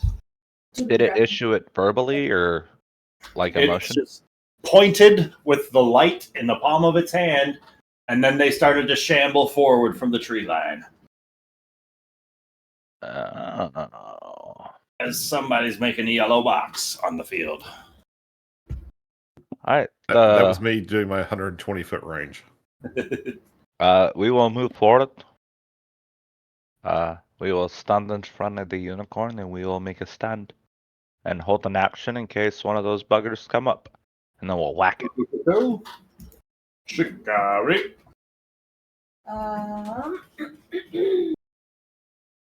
Kari is. What the fuck? That's a great moment to come back. Oh God! Rev, and she's going to aim a crossbow at that. Which guy? I pinged it. That one. Did you click and hold? Yeah, blooping on That mine. guy? Okay. Crossbow to the face of the skeleton. That is a nat 1. That is not going to do it, surprisingly. Well, that'll be my turn. That skeleton seems oddly immune to your critical miss. Time for a fan fumble. Fan fumble. How? God, I wish we had fan fumbles, Ben.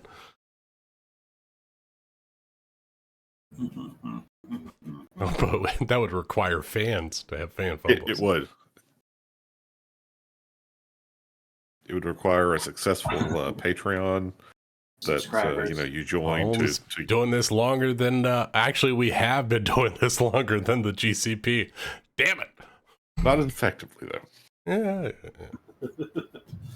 Yeah. The skeleton with the flaming form is going to direct its horse a little bit closer. As it does so, get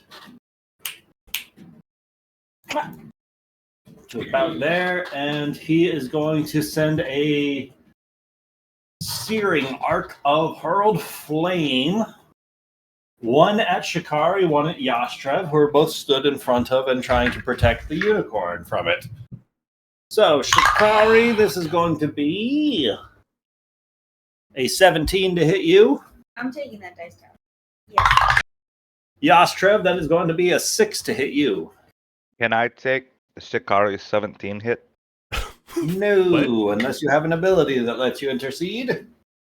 I move 5 feet to the right. I Or think left? they're- No. What's your fighting style, Jeremy? It's Mm. okay, Yastra. That's all right.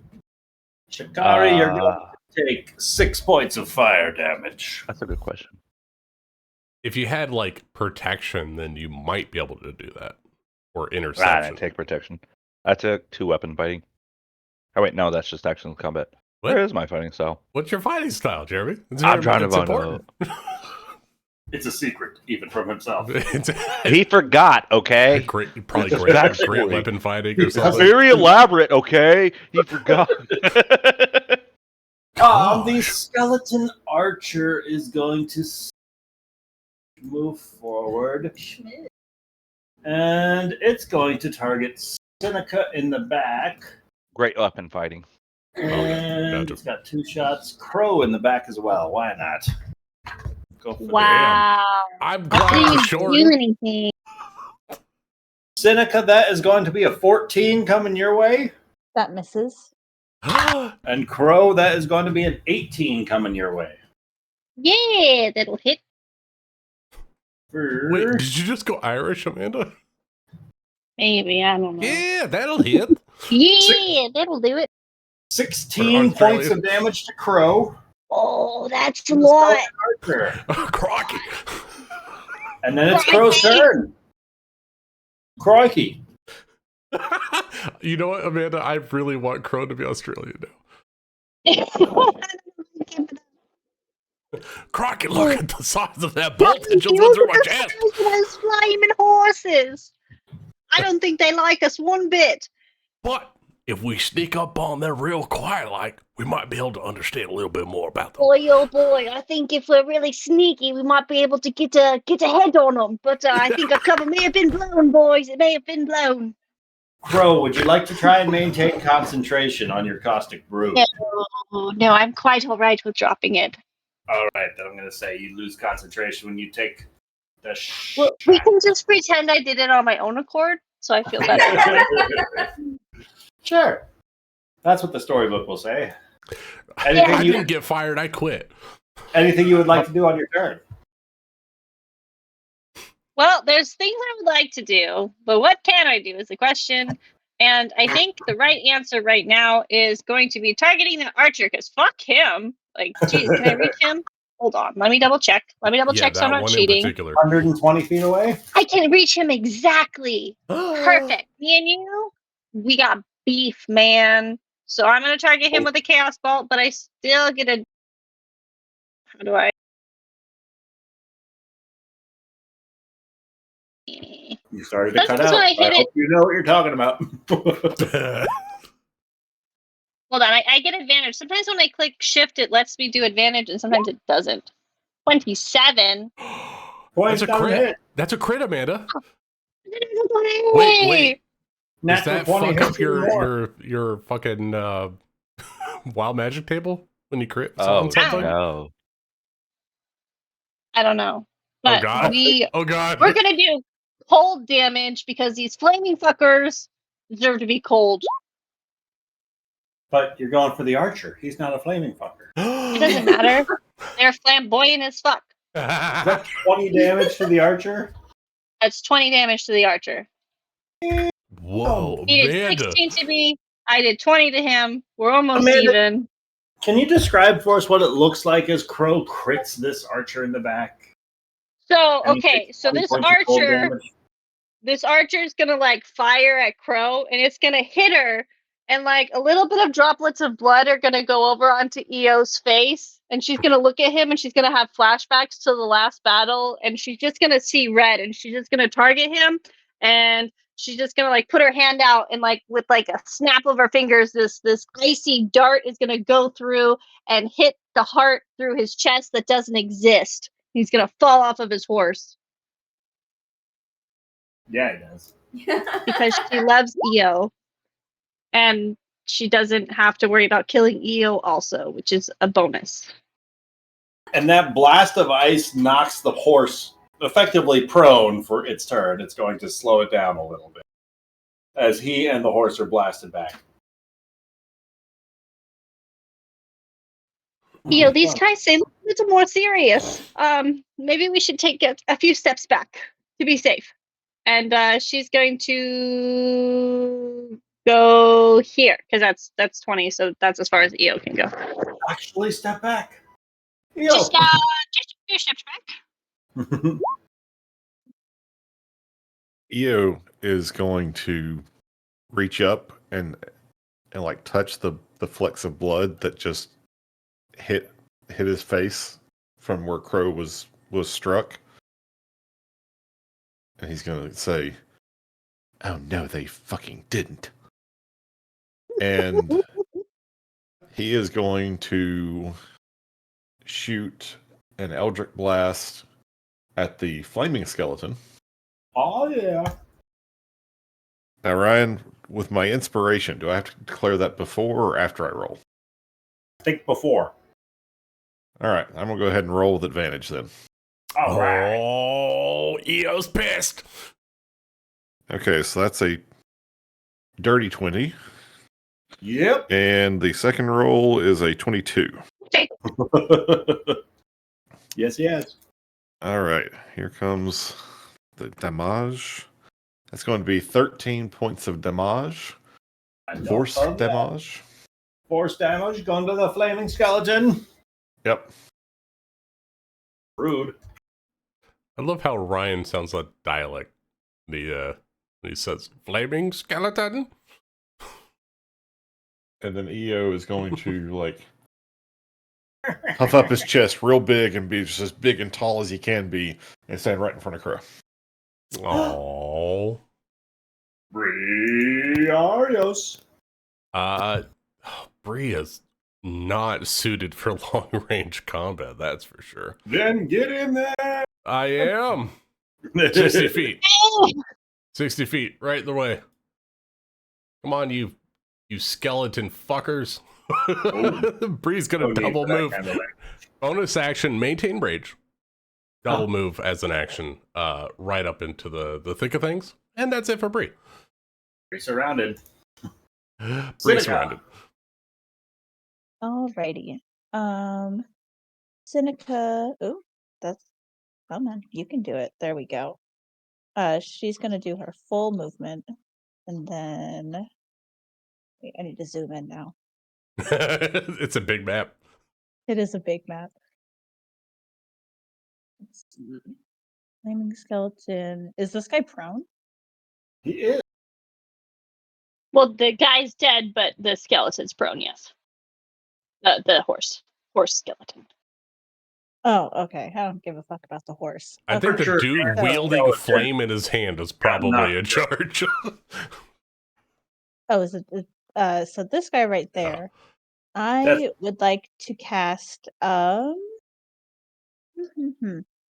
Dissonant Whispers. Ooh. Am I close enough for that? Oh no, I'm not. Is it 60 for that? It's 60.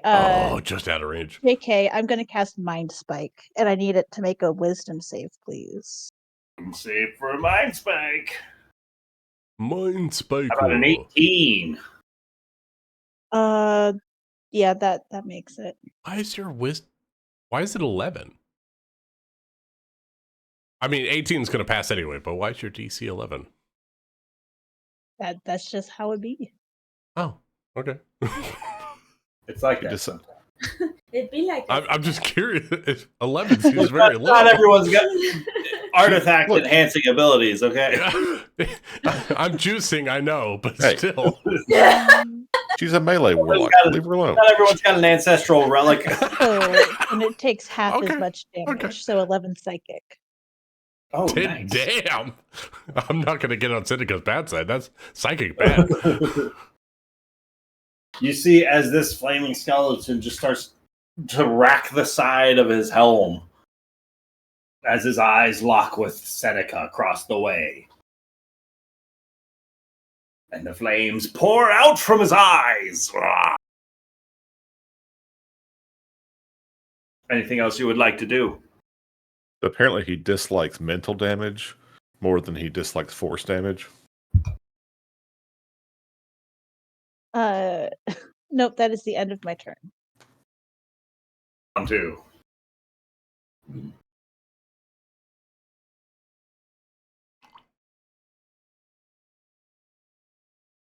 Is Bantu back?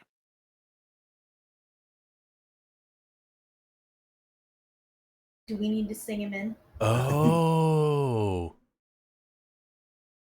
Sorry. Summer, I was just looking over your character sheet because I'm a filthy goblin. Yeah, Seneca's charisma is ass. Yeah, your DC makes sense now that I'm seeing your I'm pretty scores. sure I made her before I decided she was going to be a warlock, and then I just didn't do anything I like about it. You know what? Anybody who chooses that bargain should not have good charisma. Okay, sorry, I was reading bedtime stories to the kiddos. Who do you think you are? EO is different. He's a butler.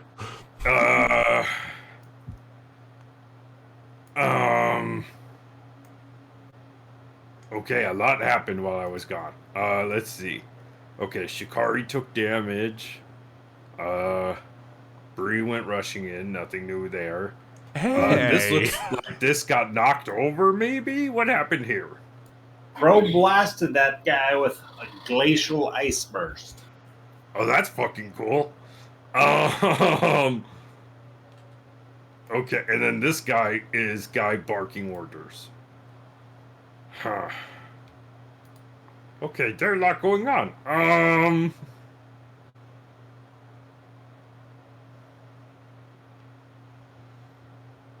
Huh. Well, this seemed like it could be fun. How far can we go? Does 60 get to there? That's not very far. They far away. Huh. Shit. Okay, let's see. 30 get me to there. Rush over. Oh, is Terra and Earth gone? Look like Terra and the Earth gone. Okay, that's good. There's still a 5-foot tear left. Oh, okay. I thought that purple square was it. That was Okay. Crow's spell. Oh, there's something different. Okay. Oh, it's because there's still one more fire dude. Okay, I got who I'm going after. The Rizzle.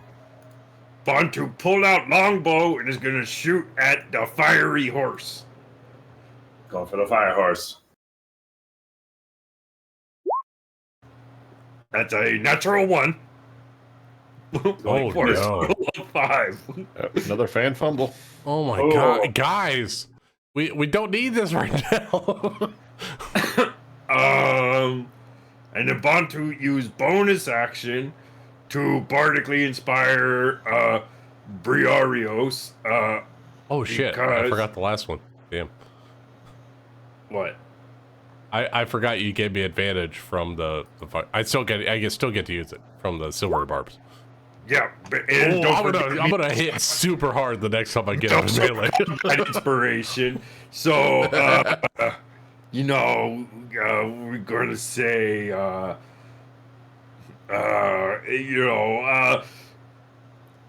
exit light, enter night. Bree, smash your head off to Never Never Land. Bantu, as you're letting loose those cords, this nightmare comes charging down upon you. Hooves raised up with a 15 to hit. Well, that just happens to be my armor class, so yeah. For 9 points of bludgeoning, 11 points of fire, for 20 total damage. As this nightmare comes crashing down onto Bantu. But that's a lot. That is. but it only gets the one attacking for the nightmare. As the skeletons begin to move forward. Ooh, very spooky skeletons. They are moving to there. No! This guy moving to there. Briarius, the three around you are going for you, madame. Skeleton stablock. Bantu, you don't have any cool shit with your bardic. Is it just for attack rolls?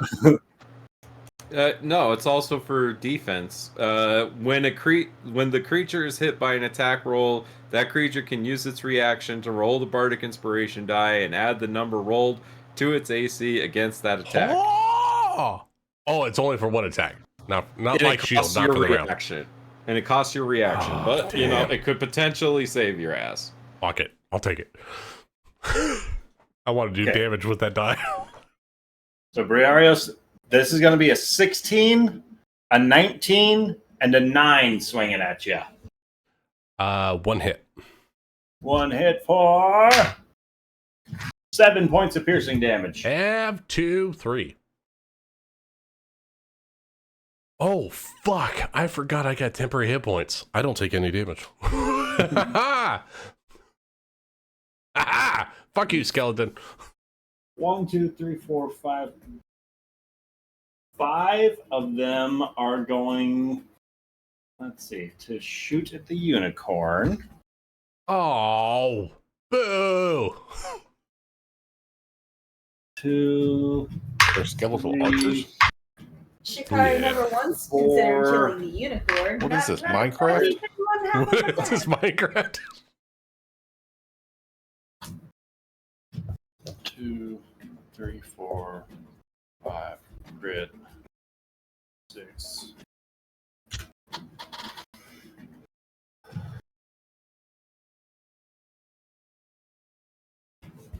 As the unicorn takes 4 of the shots that are fired its direction, Oh, God. 3 of them are going to shoot at Shikari. Scare you. The 19, a dirty 20, and a 24, Shikari, Oh, those all hit. Yeah. for 6 on the first, 8 on the second, and 7 on the third.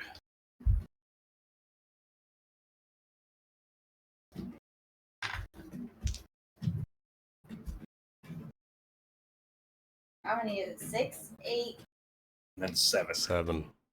and I'm prone. Done? Negative Shit. 5. Shikari goes down to 0. Fucking And skeletons, guys. I think it's more just that many enemies. Yeah. 3 of them are shooting at Yastrev. These are 5.5. Yes, that is going to be a 13, a 15, and a dirty 20. The 20 hits. For 5 points of piercing damage. And 1 of them shooting at Seneca. That's a natural 1 on Seneca. Hey! And that's the skeletons, Yastrev.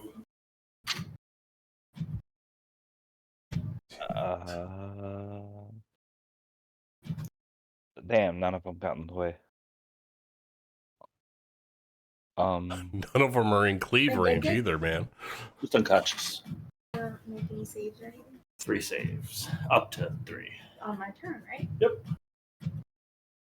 You can come down to the Yeah. flaming skeleton in the nightmare and get cleave with your polearm. Yes, but I don't want to leave the unicorn as Chikari. Ugh. It's Woof. okay. 5, 10, and we'll take an attack on the first one. Swing away.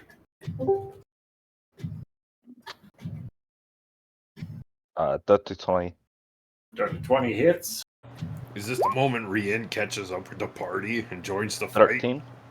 13 drops the skeleton. And then we will move forward to the next one. Keeps on going. That's my turn. Shikari, can I get a death save from you, please? Oh Sure. God, already? Yep. Evie, roll high. Oh, thanks for the advice. You're welcome. The button is the one. It pops up when you go to 0 hit points on there. Oh, on here, so I have to go to 0. Okay. Click it.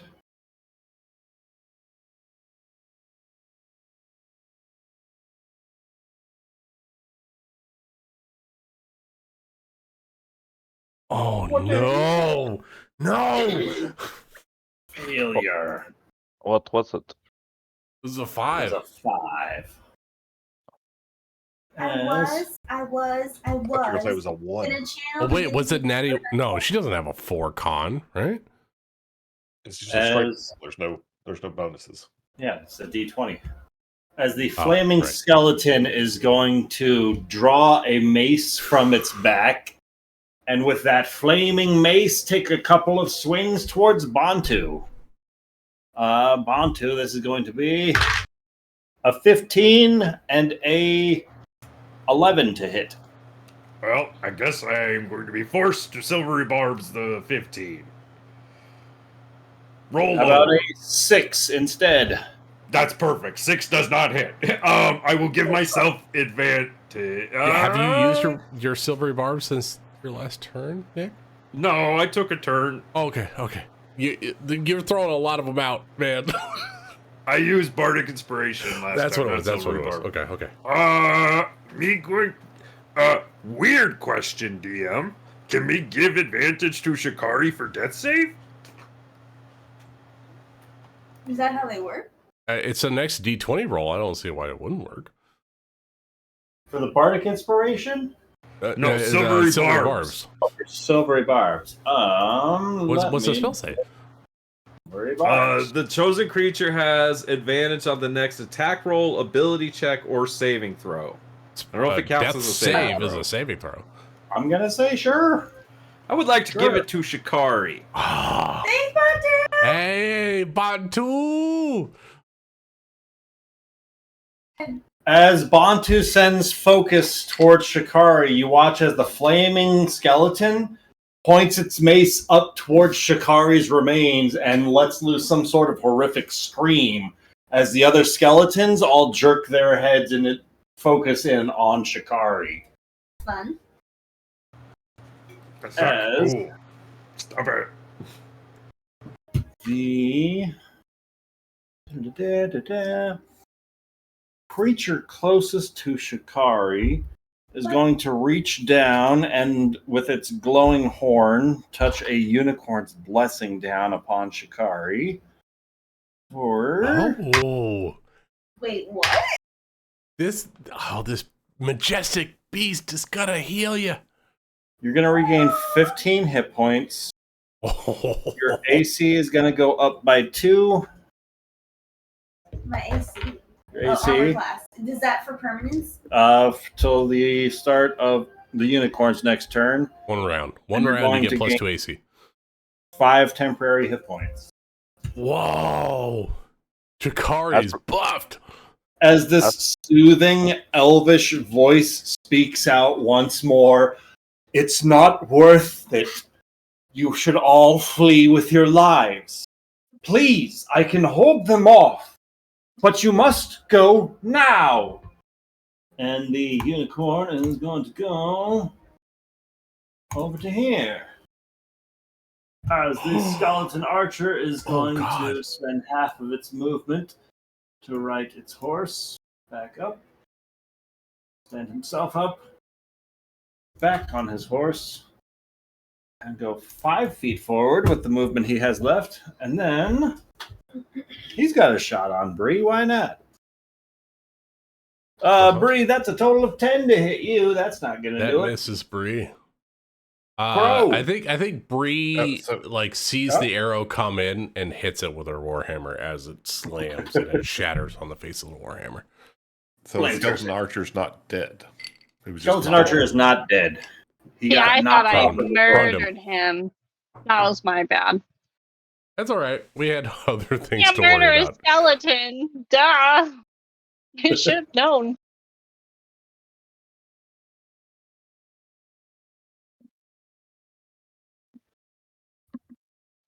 My turn? Sorry. Yes. Okay, Yes, sorry. please. Crow do Oh, cool shit. God. You Kill know, everything. I used a lot of my spells, guys. Already? Oh, yeah. Oh, Considering no. I have yet to use What are we a going to do cantrip. against the goblins? I don't know. I've been having fun, guys. I will look at this flaming skeleton, seeing it's the closest one to me. Oh man, that archer, but he's too far away. I can't do anything about him. We can't worry about things that are out of our reach. And I am going to do or sorcerer's burst. I still get advantage, but for some reason, it's not working the way I want it to work. I lied. It worked. Okay. And we are going to do cold because that was really cool last time. So let's keep at it. 24 Oh. for 7 cold damage. For Take that, 7 flaming cold asshole damage. heart man. To the flaming skeleton. Blast of cold energy sears across the flaming skeleton. And I will take this opportunity to move just a wee bit more back. Like here-ish. This is good. Perfect. There's no cover for you there. Yeah, you know, it's perfect. It's just slightly further back. Yeah. All right. EO is going to also shoot at the flaming skeleton. He would. Okay, that is an 25 to hit. 25 hits. That's going to be 1d10 for 8 points of damage. 8 points of damage. Force damage blasting into the flaming skeleton. Does it look like it's in bad shape or anything yet? It's looking bloodied. Like a good majority of its form looks to be suffering some sort of fracturing or splintering. It's having a more difficult time holding itself steady and intact. It looks as though it's struggling to hold that mace with any sort of force. All right. Meantime, it is a flaming skeleton. Meantime. Yeah, I was going to say, it's yeah. All right. So very dangerous. Backing up in front of Crow again. Call. Briarios. All right. Bree is going to she thinks that this flaming skeleton is the leader of this undead horde. She's going to try to move and end this combat. If she can, she's going to move back behind the unicorn and slam this guy. 3 opportunity attacks from some skeletons room. Goodness, Bree. Okay, starting with him. No. 15?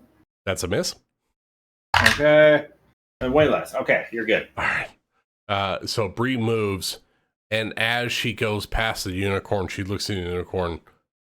She says, "We're not leaving until this glade is safe." And she turns back to this flaming skeleton dude on top of this nightmare. And with all the advantage that Bontu can present to her, 3 dice in her hand, she's gonna slam into this guy with her warhammer. Natty 19 plus 3, 22 plus 7, 29 to hit. 29 hits. All right. So she's gonna jump up and slam this guy off of the nightmare and fly him 10 feet away. She does. Oh, that jumped into the other part. That's 8. 15 points of magical bludgeoning damage, and moves him 10 feet away. She's hoping to push him this way. She's like jumping and swinging. back However. from Bree. And Bree, I'm going to need a wisdom saving throw as your hammer makes impact. Yeah, This yeah. flaming skeleton. All right. I have an advantage on wisdom saves because I'm a gnome. Go fuck your flaming skeleton bullshit. I've seen enough horrors. Ooh, that's a natty 18. Wisdom, that's a dirty 20. Save. You feel this distinct calmness about the situation this time due to your familiarity with the undead and what they are truly capable of in their most horrific moments. And that understanding that you have to go for the ones in charge in order to stop the masses from continuing before you're overwhelmed. And you're taking that focus out on the ones that you deem to be in charge. As that hammer wails into this flaming skeleton and launches him off of his mount, arcing him upwards and into the dirt. He lands prone nearby. She'll cry out, "You stay away from my family. I am going to end every one of you. Bantu, don't move too far. I want to help you." That's it for Bree. That sounds like a helpful voice. Seneca's Stonebender. Okay. What's up? I feel like I missed it. Is this guy he just got knocked off of? He just got knocked off of his horse mount. So he's lying on the ground prone back. And So melee prone attacks would be an advantage against him, but ranged attacks will be a disadvantage against him. Yeah. Okay, that's what I thought. But the horse is standing up. Also, this asshole.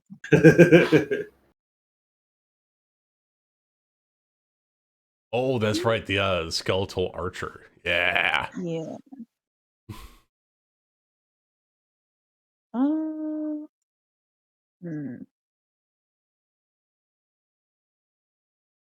No, I'll go for the.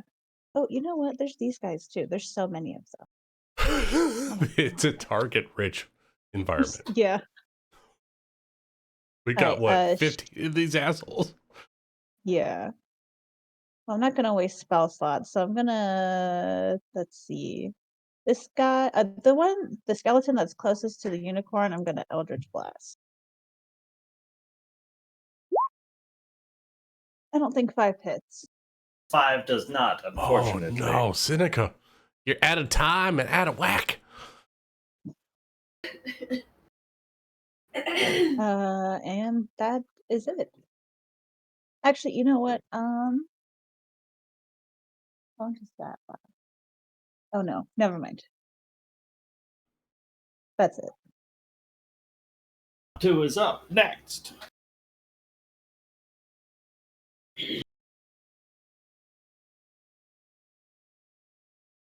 Oh, Bantu. Okay.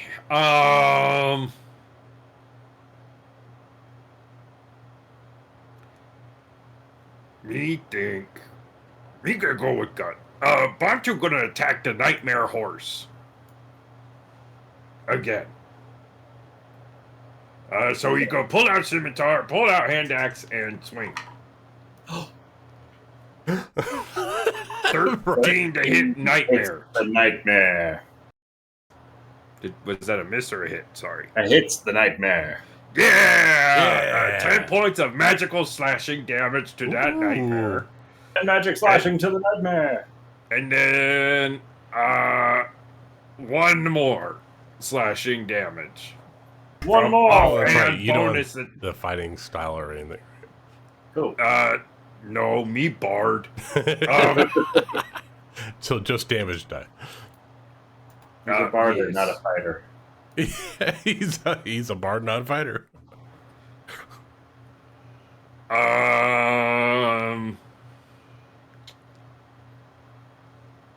Yeah, that it. That whole turn, not too glorious. Cool.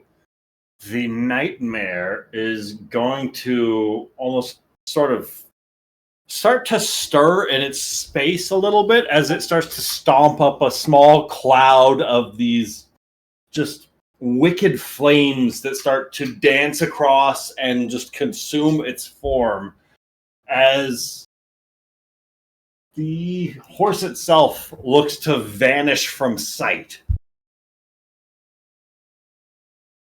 And that's going to be its turn. The You may skeleton. disappear. I have a quick question. Hello. When standing next to that horse, does it feel warm like when standing next to campfire? Yes, it does. So, do I still feel that warmth? As that this warmth thing... starts to fade, Bantu. Okay, see, that interesting. Okay, continue. Wait, what the fuck just happened? These I was writing something to somebody. skeletons are going to go 5, 10, 15, 20, God. 15.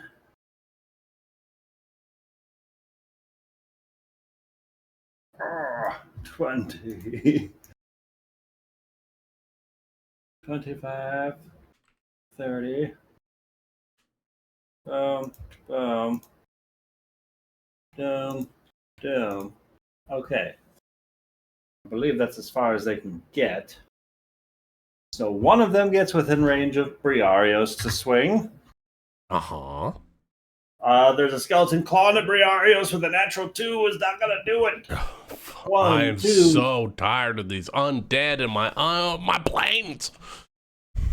4 of them going for the unicorn. Oh, damn. Oh. The unicorn is going to take some claws and slashes of wounds of its own as the skeletons start to tear into it a little bit. The unicorn is looking pretty tore up, pretty hurt, pretty bad. Yostrev, 1, 2, 3 of them are going with their full attention on you, sir. Yostrev, that is going to be a 12, a 19, and a 17 to hit. I'll take the 19. For 3 points of slashing damage. 2, 3, 4, 7. The 7 remain. Let's see. Here we go. No, disadvantage, I Damn, you alright? suppose. My bad. Crow, Don't a die shot on is us, coming Jeremy. your way. Who's shooting me? Who can reach over here? These guys up at the back. That's going to be Oh, a damn, 12 snipers. to hit Crow. What? A 12, That followed by a natural misses. 1. 12 That hits. misses. No. Oh. They both miss. They both miss. Woohoo! And then the third shot going at Io. That is a total of 13. That just misses. That's not going to do it. Oh, guys, we're getting super lucky. We gotta mop this up quick. Ryan's gonna turn. 2 of them going for Bantu, 2 of them going for Seneca. Straight rolls on you guys. Bantu, that's a 6 and a 14 shooting at you. Those Fireball. both miss. Seneca, Fireball would be pretty great right now. Yeah, right. Seneca, that's a total Come on, of 8 Gabber. and a natural 20. Damn. Ouchie. Can I silvery barbs natural 20? I think you're You so sure far can. away. How? It's 60 feet, right? Oh If shit! you're I'm too in range far. of this guy, Yeah, No. is this silvery barbs a bard thing? No, I wizards do can do what it I too. want. Jethro has it. Jethro has all the reaction. No, it's 60 But he feet. is You're out of range. I can't reach Out of him. range. you think the rules of a game have ever stopped Amanda from casting a spell? Never You can once. cheat. Do you wait? Do you have the extend magic sorcery thing? Oh, The that's a distance good one that question. makes I it makes don't. the distance longer? She doesn't know how to use sorcery points. What are you talking about? I'd not be there yet. No, I have quickened and twinned, but that would have been magical. Seneca, you're going to take 9 Uh. points of piercing damage. Which skeleton was it that hit me? This guy. Oh, that That guy up fucker there? in particular. Yep, that one. Okay. Oh no, that uses up one of my spell slots. Never mind. Get away with Alright. it. For 8, you said? I think so. Yes, Or 8. 9? That sounds right. 8 piercing damage. Ouchie. Yas, Trev. Yo, it's me. Come on, You're dead. yes. What would you like to do? Swing at some undead baddies. Yeah, buddy. Batty is a label. 17 on this guy in front of me. 14 is going to hit. 7. God, I wish you could cleave to 4 7 people. cleaving damage. Oh, God, Slashes at the Jakari's skeleton gonna in front of nuke. you, but does not drop him. Making the, And- the square for what exactly I'm planning to do there. Who knows what my plan is? Who's Jakari's reading my then- mind? supernova. This will be for this one. Someone may have played a cleric before. Next to it. Several I times. know. Yeah, I know. I he'll played take clerics 5. before. Hits for 5 damage. Cool. Yes, I'm sir. literally, I'm sure, sorry, Ostrov, I don't mean to interrupt. Trying to No, decide you're how- fine. or if this is the best spot to get the most skeletons. Like, You but, got yeah, channel I'm divinities. measuring I how get many it. I I can get it. get. Measuring spells. There's nothing that feels as good as a cleric as getting to actually use a channel divinity. Oh, so good. That's my turn. Shikari! You doing anything over there? What you got over there? Tell you what, free action, you can pass your turn. I'm going to stand up and sort of dust myself off. And Shikari's sort of like still feeling the positive energy of the unicorn healing. And so she's going to kind of like channel that and pick up her mother's stories as her symbol. And she's going to channel divinity to the undead. And she's going to turn undead. Present my holy symbol and censure undead creatures. Each undead of my choice within 30 feet of you must make a DC 14 wisdom saving throw. If the creature failed to save, it has the frightened and incapacitated conditions for a minute, and for that duration, the trials can be used as far from you as it can on its turns. You don't need to worry about the rest of it. Would you like to move? Or casting it where you stand? If I move forward, I'll get one more of the spirit tones, but I'll invite opportunity. Yes. I think that's a good spot. Alright. Hey, Ryan, make 37 wisdom saves.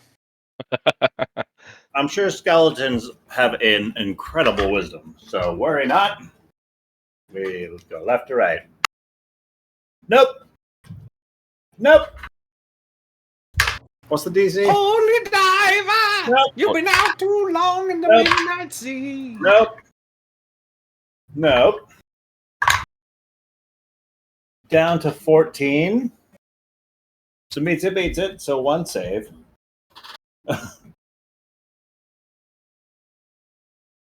And then no, yes.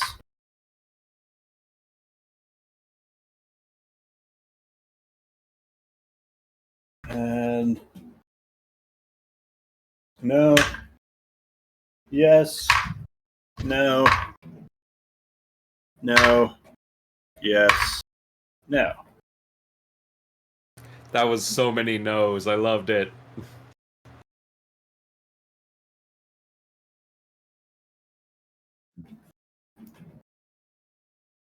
All right.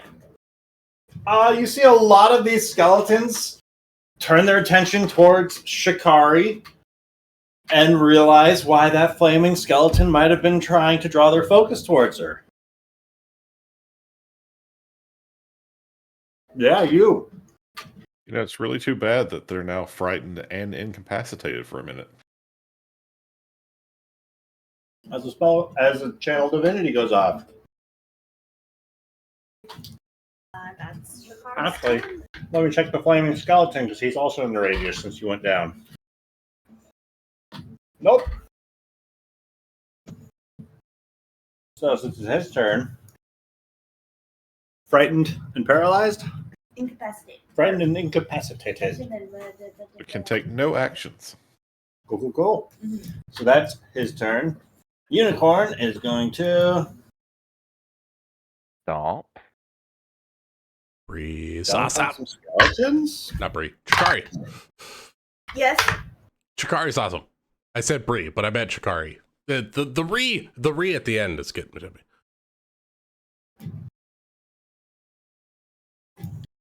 Unicorn just rips through two of the skeletons that were attacking at it. Skeleton Archer is going to come a little bit closer and, well, what the hey? Crow knocked it off its horse. It's going to try and repay the favor. So it's going to take a shot No, at Crow. I don't have a horse. It cannot shoot me. Does it have 120 feet of range? This guy sure does. Longbows, man.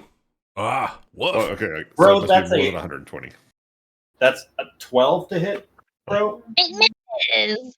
That misses. That's right. Would EO be your horse? Crow. Wait, which one just shot me? That guy at the back that you were just. The longbow has more range than our spells 140. do. Okay, I Oh, I thought you said 120, and I was like, no, it's 140. Wait Yeah, a second. I Sorry, think I was longbows like, are 160 or something like that. Yeah. I can't hit him back. Bam. Got to move up. I know I have to move up. No, that doesn't sound fun. It sounds like a lot of fun, Amanda. Come on, get in here. There's a lot of fun going I on. am going to target this one here. Well, Flaming Skeleton, he's still there, huh? He's prone at the moment. So no, I don't want to hit him. Okay, I'm going to target this one because it's the closest one to Shikari. And that seems like the right way to go. So I'm going to do Sorcerer's Burst. We're going to do Cold again because that seems to work against these fuckers. 24. Nice. That's going to hit. For 5. Suck it. Great on the hit. We got to work on that damage, though. Oh, 5 You know, on every D8. time. 5 on a D8. That's good. That's good. Yeah, but if I hit the 8, Yeah. then I get double damage, which is magical. Yeah, that's It's true. just That's an true. 8 every We time. got to get you to level 5 to get that up to 2D8. I can do this. I just have to survive for 2 more levels. You got this. I got this. But I did forget about all my meta magic, so I should have been doing that earlier. But this is fine. I'm having fun. This is good. And that's my turn. As long as you're not turning into a giant plant, we're okay. Yo, Bandra. Not yet. EO is going to use his bonus action to dash up. He is now in range of the skeletal archer that he thought that Crow had destroyed. And he's going to see if he can't finish the job. Going for gold. How about a 13? 13 misses. Oh, damn. You don't have any Something about juice for this that? long range. No, I don't have any extra juice for it. And I'm going to have to That's call okay. it sometime He's soon. fine. Oh no, EO's getting tired from carrying all this stuff. We're just, how about if we finish the round out? That sounds good. All right. Briarios. Bree's gonna move to the flaming skeleton on the ground. I'll take the Oppie if the yellow dot is given it. Otherwise, if he's scared and not gonna take it, that's fine. Yellow dot is going to take it because he succeeded. That is a 17 to hit. That hits exactly right. For 6 points of slashing damage, half to 3. All right. I'll take my 3. Bindu, not Bindu. Bantu was within range of Bree when she started her turn. You guys have very similar names. So it's their fault. Bantu just got 12 temporary hit points. Did you say 12? 12 temporary hit points, Bantu. Get in the fight. Well, I could use 12. That's cool. yeah, man. Max on the 2d6. Woo! All right, I'm gonna smash this flaming skull into the ground with my warhammer. It's prone, so I have advantage. Cool. Oh, so close. Natty 19. That's gonna hit.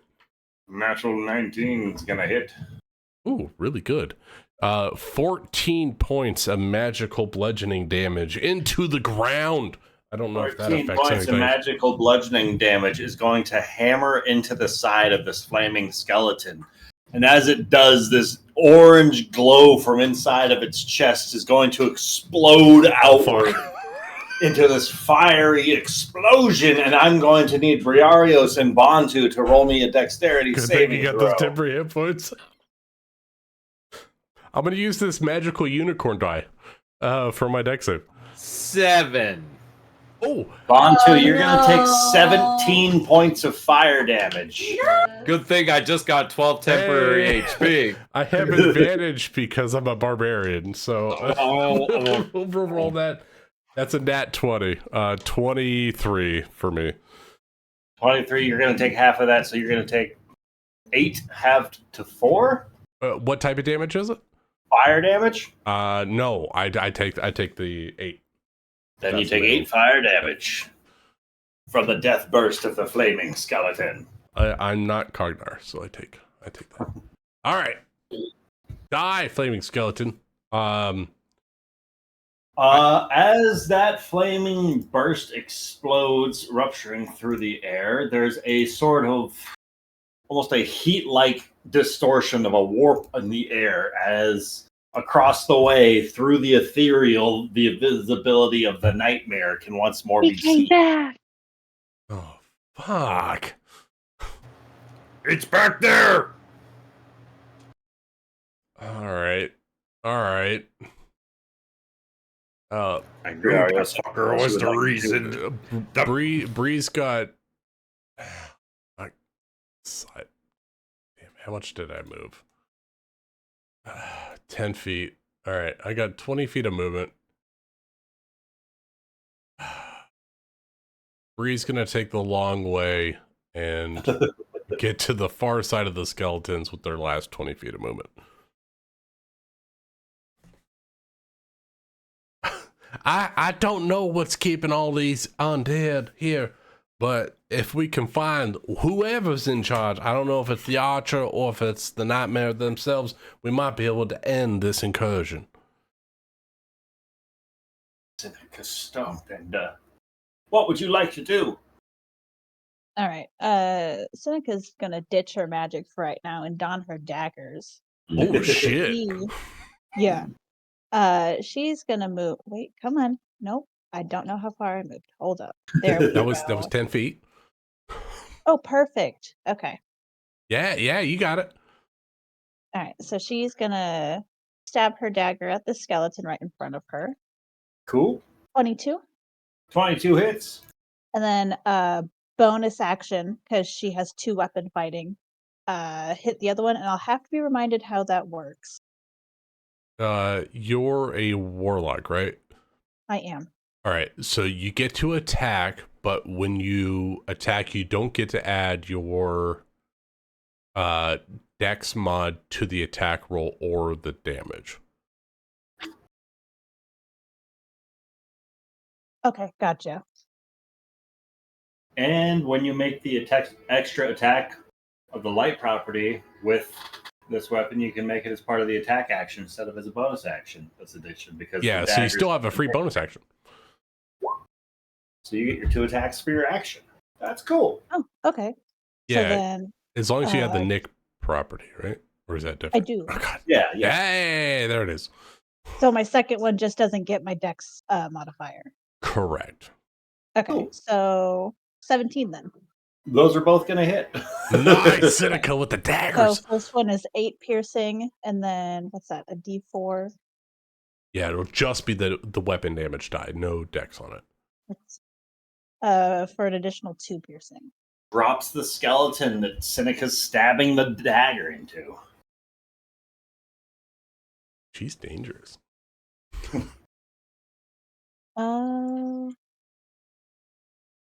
And I think that's it.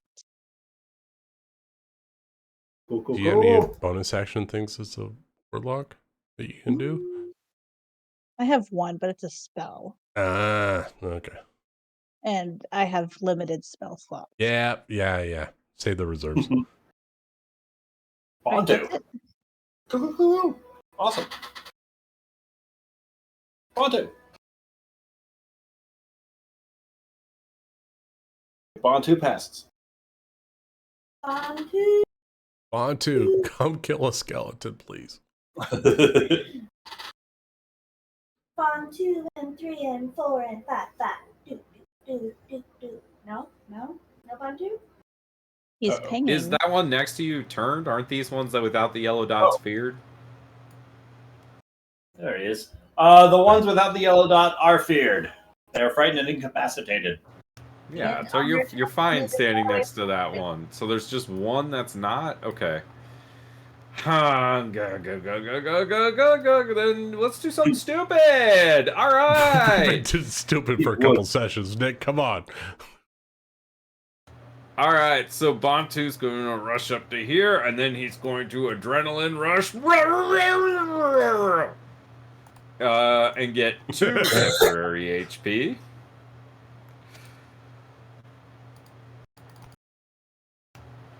And then rush.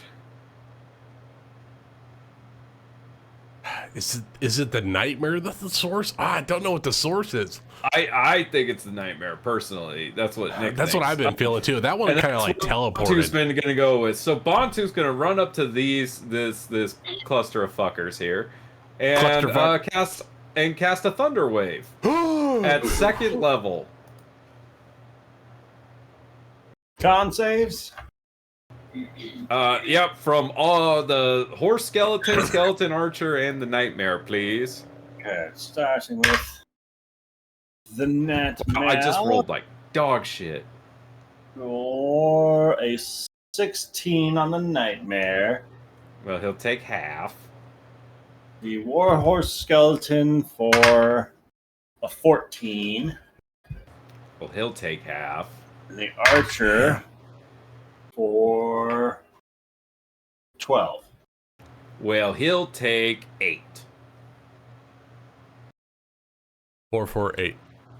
And then any unsecured objects that are entirely within the cube are pushed 10 feet away from me. Quiver? And the thunderous Quiver, boom maybe? is Quiver for the archer? audibly heard within 300 feet. Audible blast of concussive force sends a number of the leaves on the trees above just shock waving around. And that is Bantu's turn. As the nightmare is going to rear back on its hind quarters and come down with a thunderous force with its hooves. Bantu, this is going to be targeting you with a natural 20 on its hoof attack. A silvery barbs, that. That's a good call, Bantu. How about down to a total of 9 to hit? 9 misses, and then Bantu is going to give the advantage to... What's your range? The unicorn. 30 feet. Unicorn. Okay. That is going to be the nightmare's turn. The silvery barbs is such a broken spell. Skeletons are going to go... I like it, personally. I love it. I love that spell. It gives you something to do with your reaction, and it uses your spell slots. Unless you're Jethro and you have 18 reactions.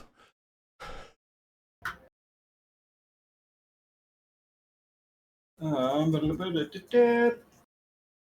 take actions or reactions. So, the one left that is not frightened is going to step up towards Yostrev and swing. Aha. With a 21 to hit Yostrev. Oh. He's the bravest of them left.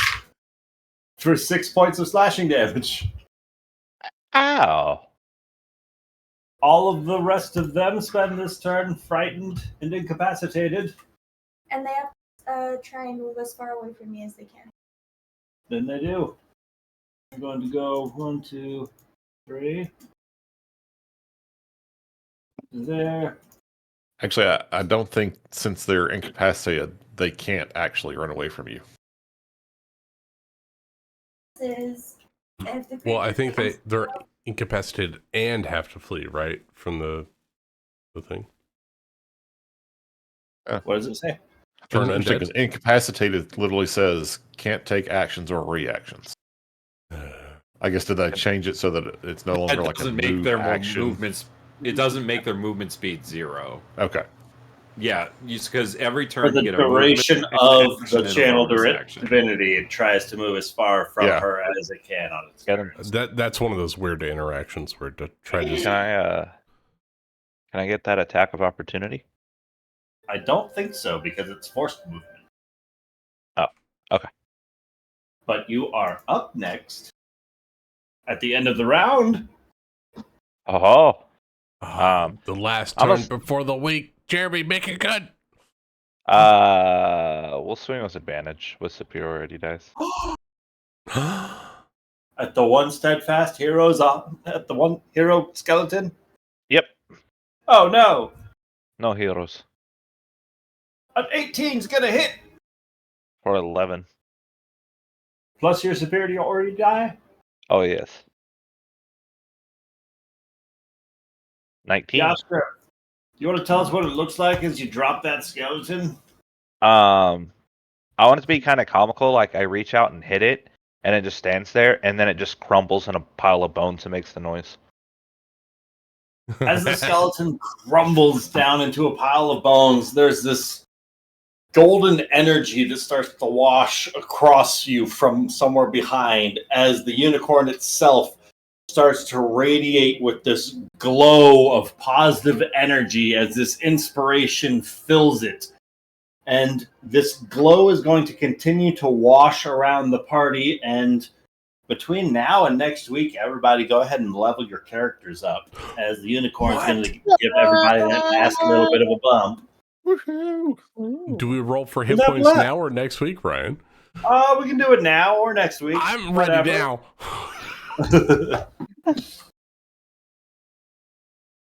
I'll do a D12. Unless you're scared. I ain't scared for shit. Well, Does that mean we heal up all the way, or that we just you will get heal for the amount that you gain life for, but you that's won't be at fair. max points. Well, I could use that. And I'll probably forget if I don't do it right now. So, roll me that beautiful D8 footage. Lucas, for your D12, I rolled you a 2. I'll take a 6. For D8, Nick, I rolled you an 8. Can I get a D10? Nice. Who needed a what? A 10? D10. For Yastrev, how about a 6? Yeah, I'll take a 6. Need a Nice. D6? Can I use my inspiration on that? More than one for Cheater. D6 for Amanda, how about a 6? Perfect.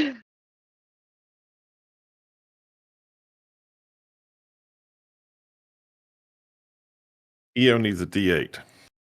EO needs a D8. Ugh. Roll better than 1?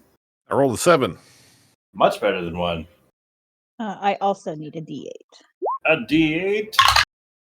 For Seneca, how about a 2? 3 is unfortunately better. Ugh. Oh no, Summer. Summer, re-roll that. Oh, for real? Yeah, re-roll that. You're a warlock. You need as Much much better. hit points as you can get. You feel inspiration of something other than the unicorn tapping into this moment. I rolled an 8. Nice, Summer. Nice. Some sort of shift in the timeline of sorts? I don't know. How bizarre. Oh shit.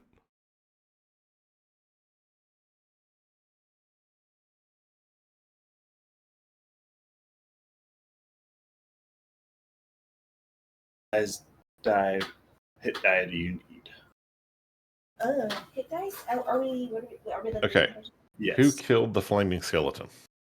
I did. Bree did. Oh, Still only counts as 1. Also, aren't we supposed to be done? We are. This is how we're winding down. stressful stuff for me. This is And yes, That's kill the why skeleton. it's at the end of the session, because you got all week. Not like a make your choices now, but Ooh. have the span of Already 7 did. days to level up. okay. So, all right. Is the fight over? No, there's still a few skeletons left. There's still the Nightmare and the Skeletal Archer on his skeletal horse. The Unicorn is still looking very rough. It's using its energy to instill and bolster everybody in the party instead of healing itself. It just leveled everybody instead of healing itself as well. Look at that crit from the Nightmare. That Unicorn is looking very rough. Well, thank you, everybody. Hey, I will Ben. catch y'all Good next time. evening. Get lots of Night. late sleep. Wait, next week is it daylight savings? I think it is, yeah. Oh shit! Okay, Yeah. so we start at 3 next week. So you guys All know. right. Cool. Okay, have a good night. Night. Good night. Night, Bye. Rachel. Night, Rachel. Night, everybody. Night.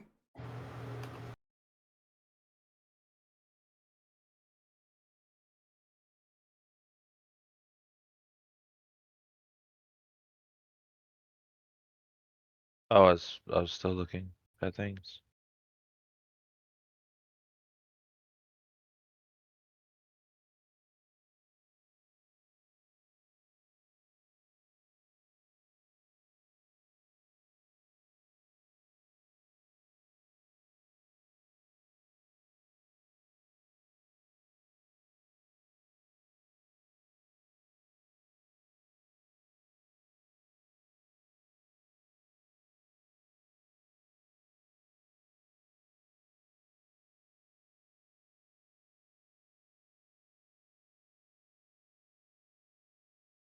You got it, Jeremy. Yeah, I took Great Weapon Master. Oh. Oh, with the halberd. Oh, that's so good. And then, especially with Ryan's campaign just throwing a bunch of stuff at us, just getting an extra attack. That's really good. Really good. When you hit a creature with a weapon, What did that I heavy take? property. I wanted taking Sentinel. I want to be the protector. I was thinking about Sentinel, but I want to deal my You got that damage. great polearm though. That's really good. What I want to do is I want to shove people away, and if they try to move past me, they get dinged either way.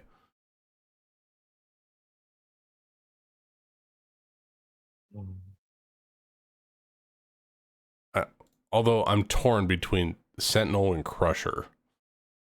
Both are really good. Crusher looked really cool. Yeah. Well, part of it is I really just because when I built him, I gave him the 16 strength, 16 con, and then a 15 wisdom because I wanted him to be more wiser than a normal fighter. Okay. And now I miss that. Well, it's actually been great because the fighter also has those bonuses towards history and wisdom checks. So like I actually roll fairly well on wisdom checks because I'm proficient in all the wisdom skills, and I have a 2. So like I'm getting a bonus of 4 there, plus the D10 if I want to use it.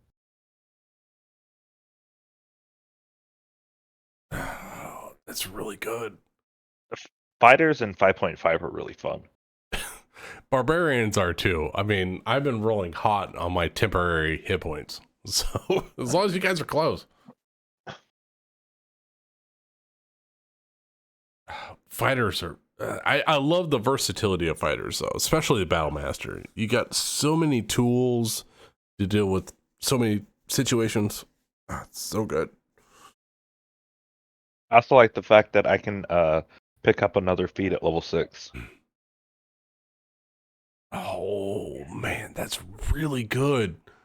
Yeah, that I was gonna take 2 in strength, but now I'm just gonna take I think it was What was the one you were looking at? Not Sentinel. It was either Sentinel or Crusher.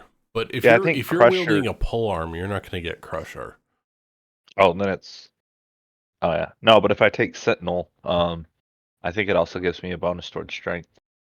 Yeah, either strength or dex, and then you get if someone uses the disengage or hits a target other than you with the attack action, you get an opportunity attack against them. And if they trigger that, their speed is 0. So we can start locking people down. And I think this is different than the 14 version, where I think the 14 version has where, like, if 2 people have this, it doesn't trigger. This doesn't have that. Oh. Like, I kind of want to, let me look at it real quick. Also, I'm heavy pretty weapon sure the master. 14 version is that way. Heavy weapon master gives me extra damage equal to my proficiency. That's, I mean, and then you've got the great weapon That's fighting, actually- right? So that's an additional +2 damage automatically. Well, great weapon weapon fighting just always makes it where I'm at 3. So Minimum it's a 3 minimum damage, right? Yeah, so it's minimum 5 damage, no matter what, plus a D10. Right. I wonder if this will come out. Right. D10 plus 4. It didn't have the 2.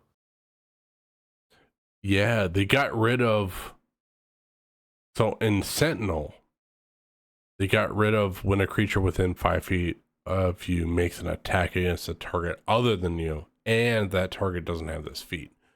So if you want to be within 10 feet of me, we can make Sentinel work together and just lock down everything within 5 feet of me and 10 feet of you.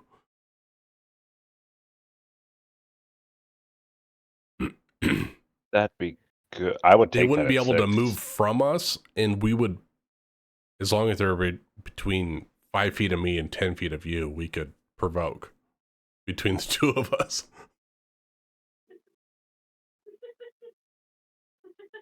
Oh, excuse me.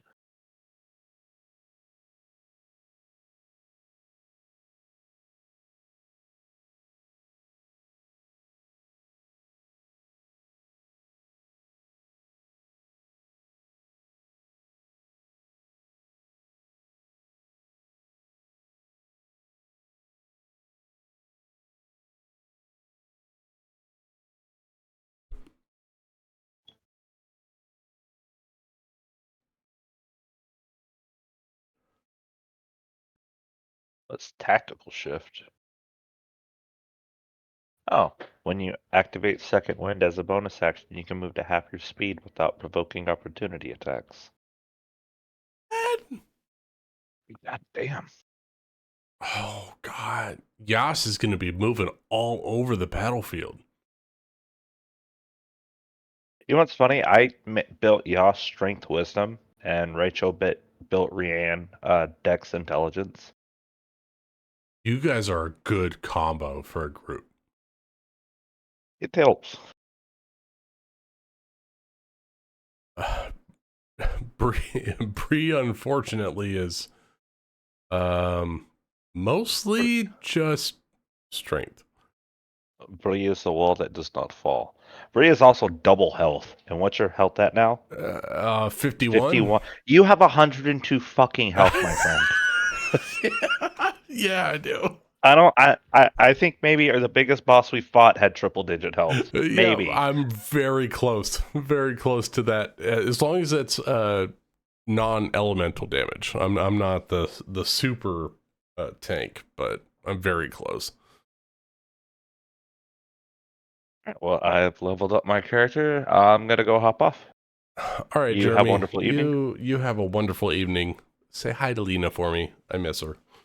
I will. All right. Bye, bud. Bye, buddy.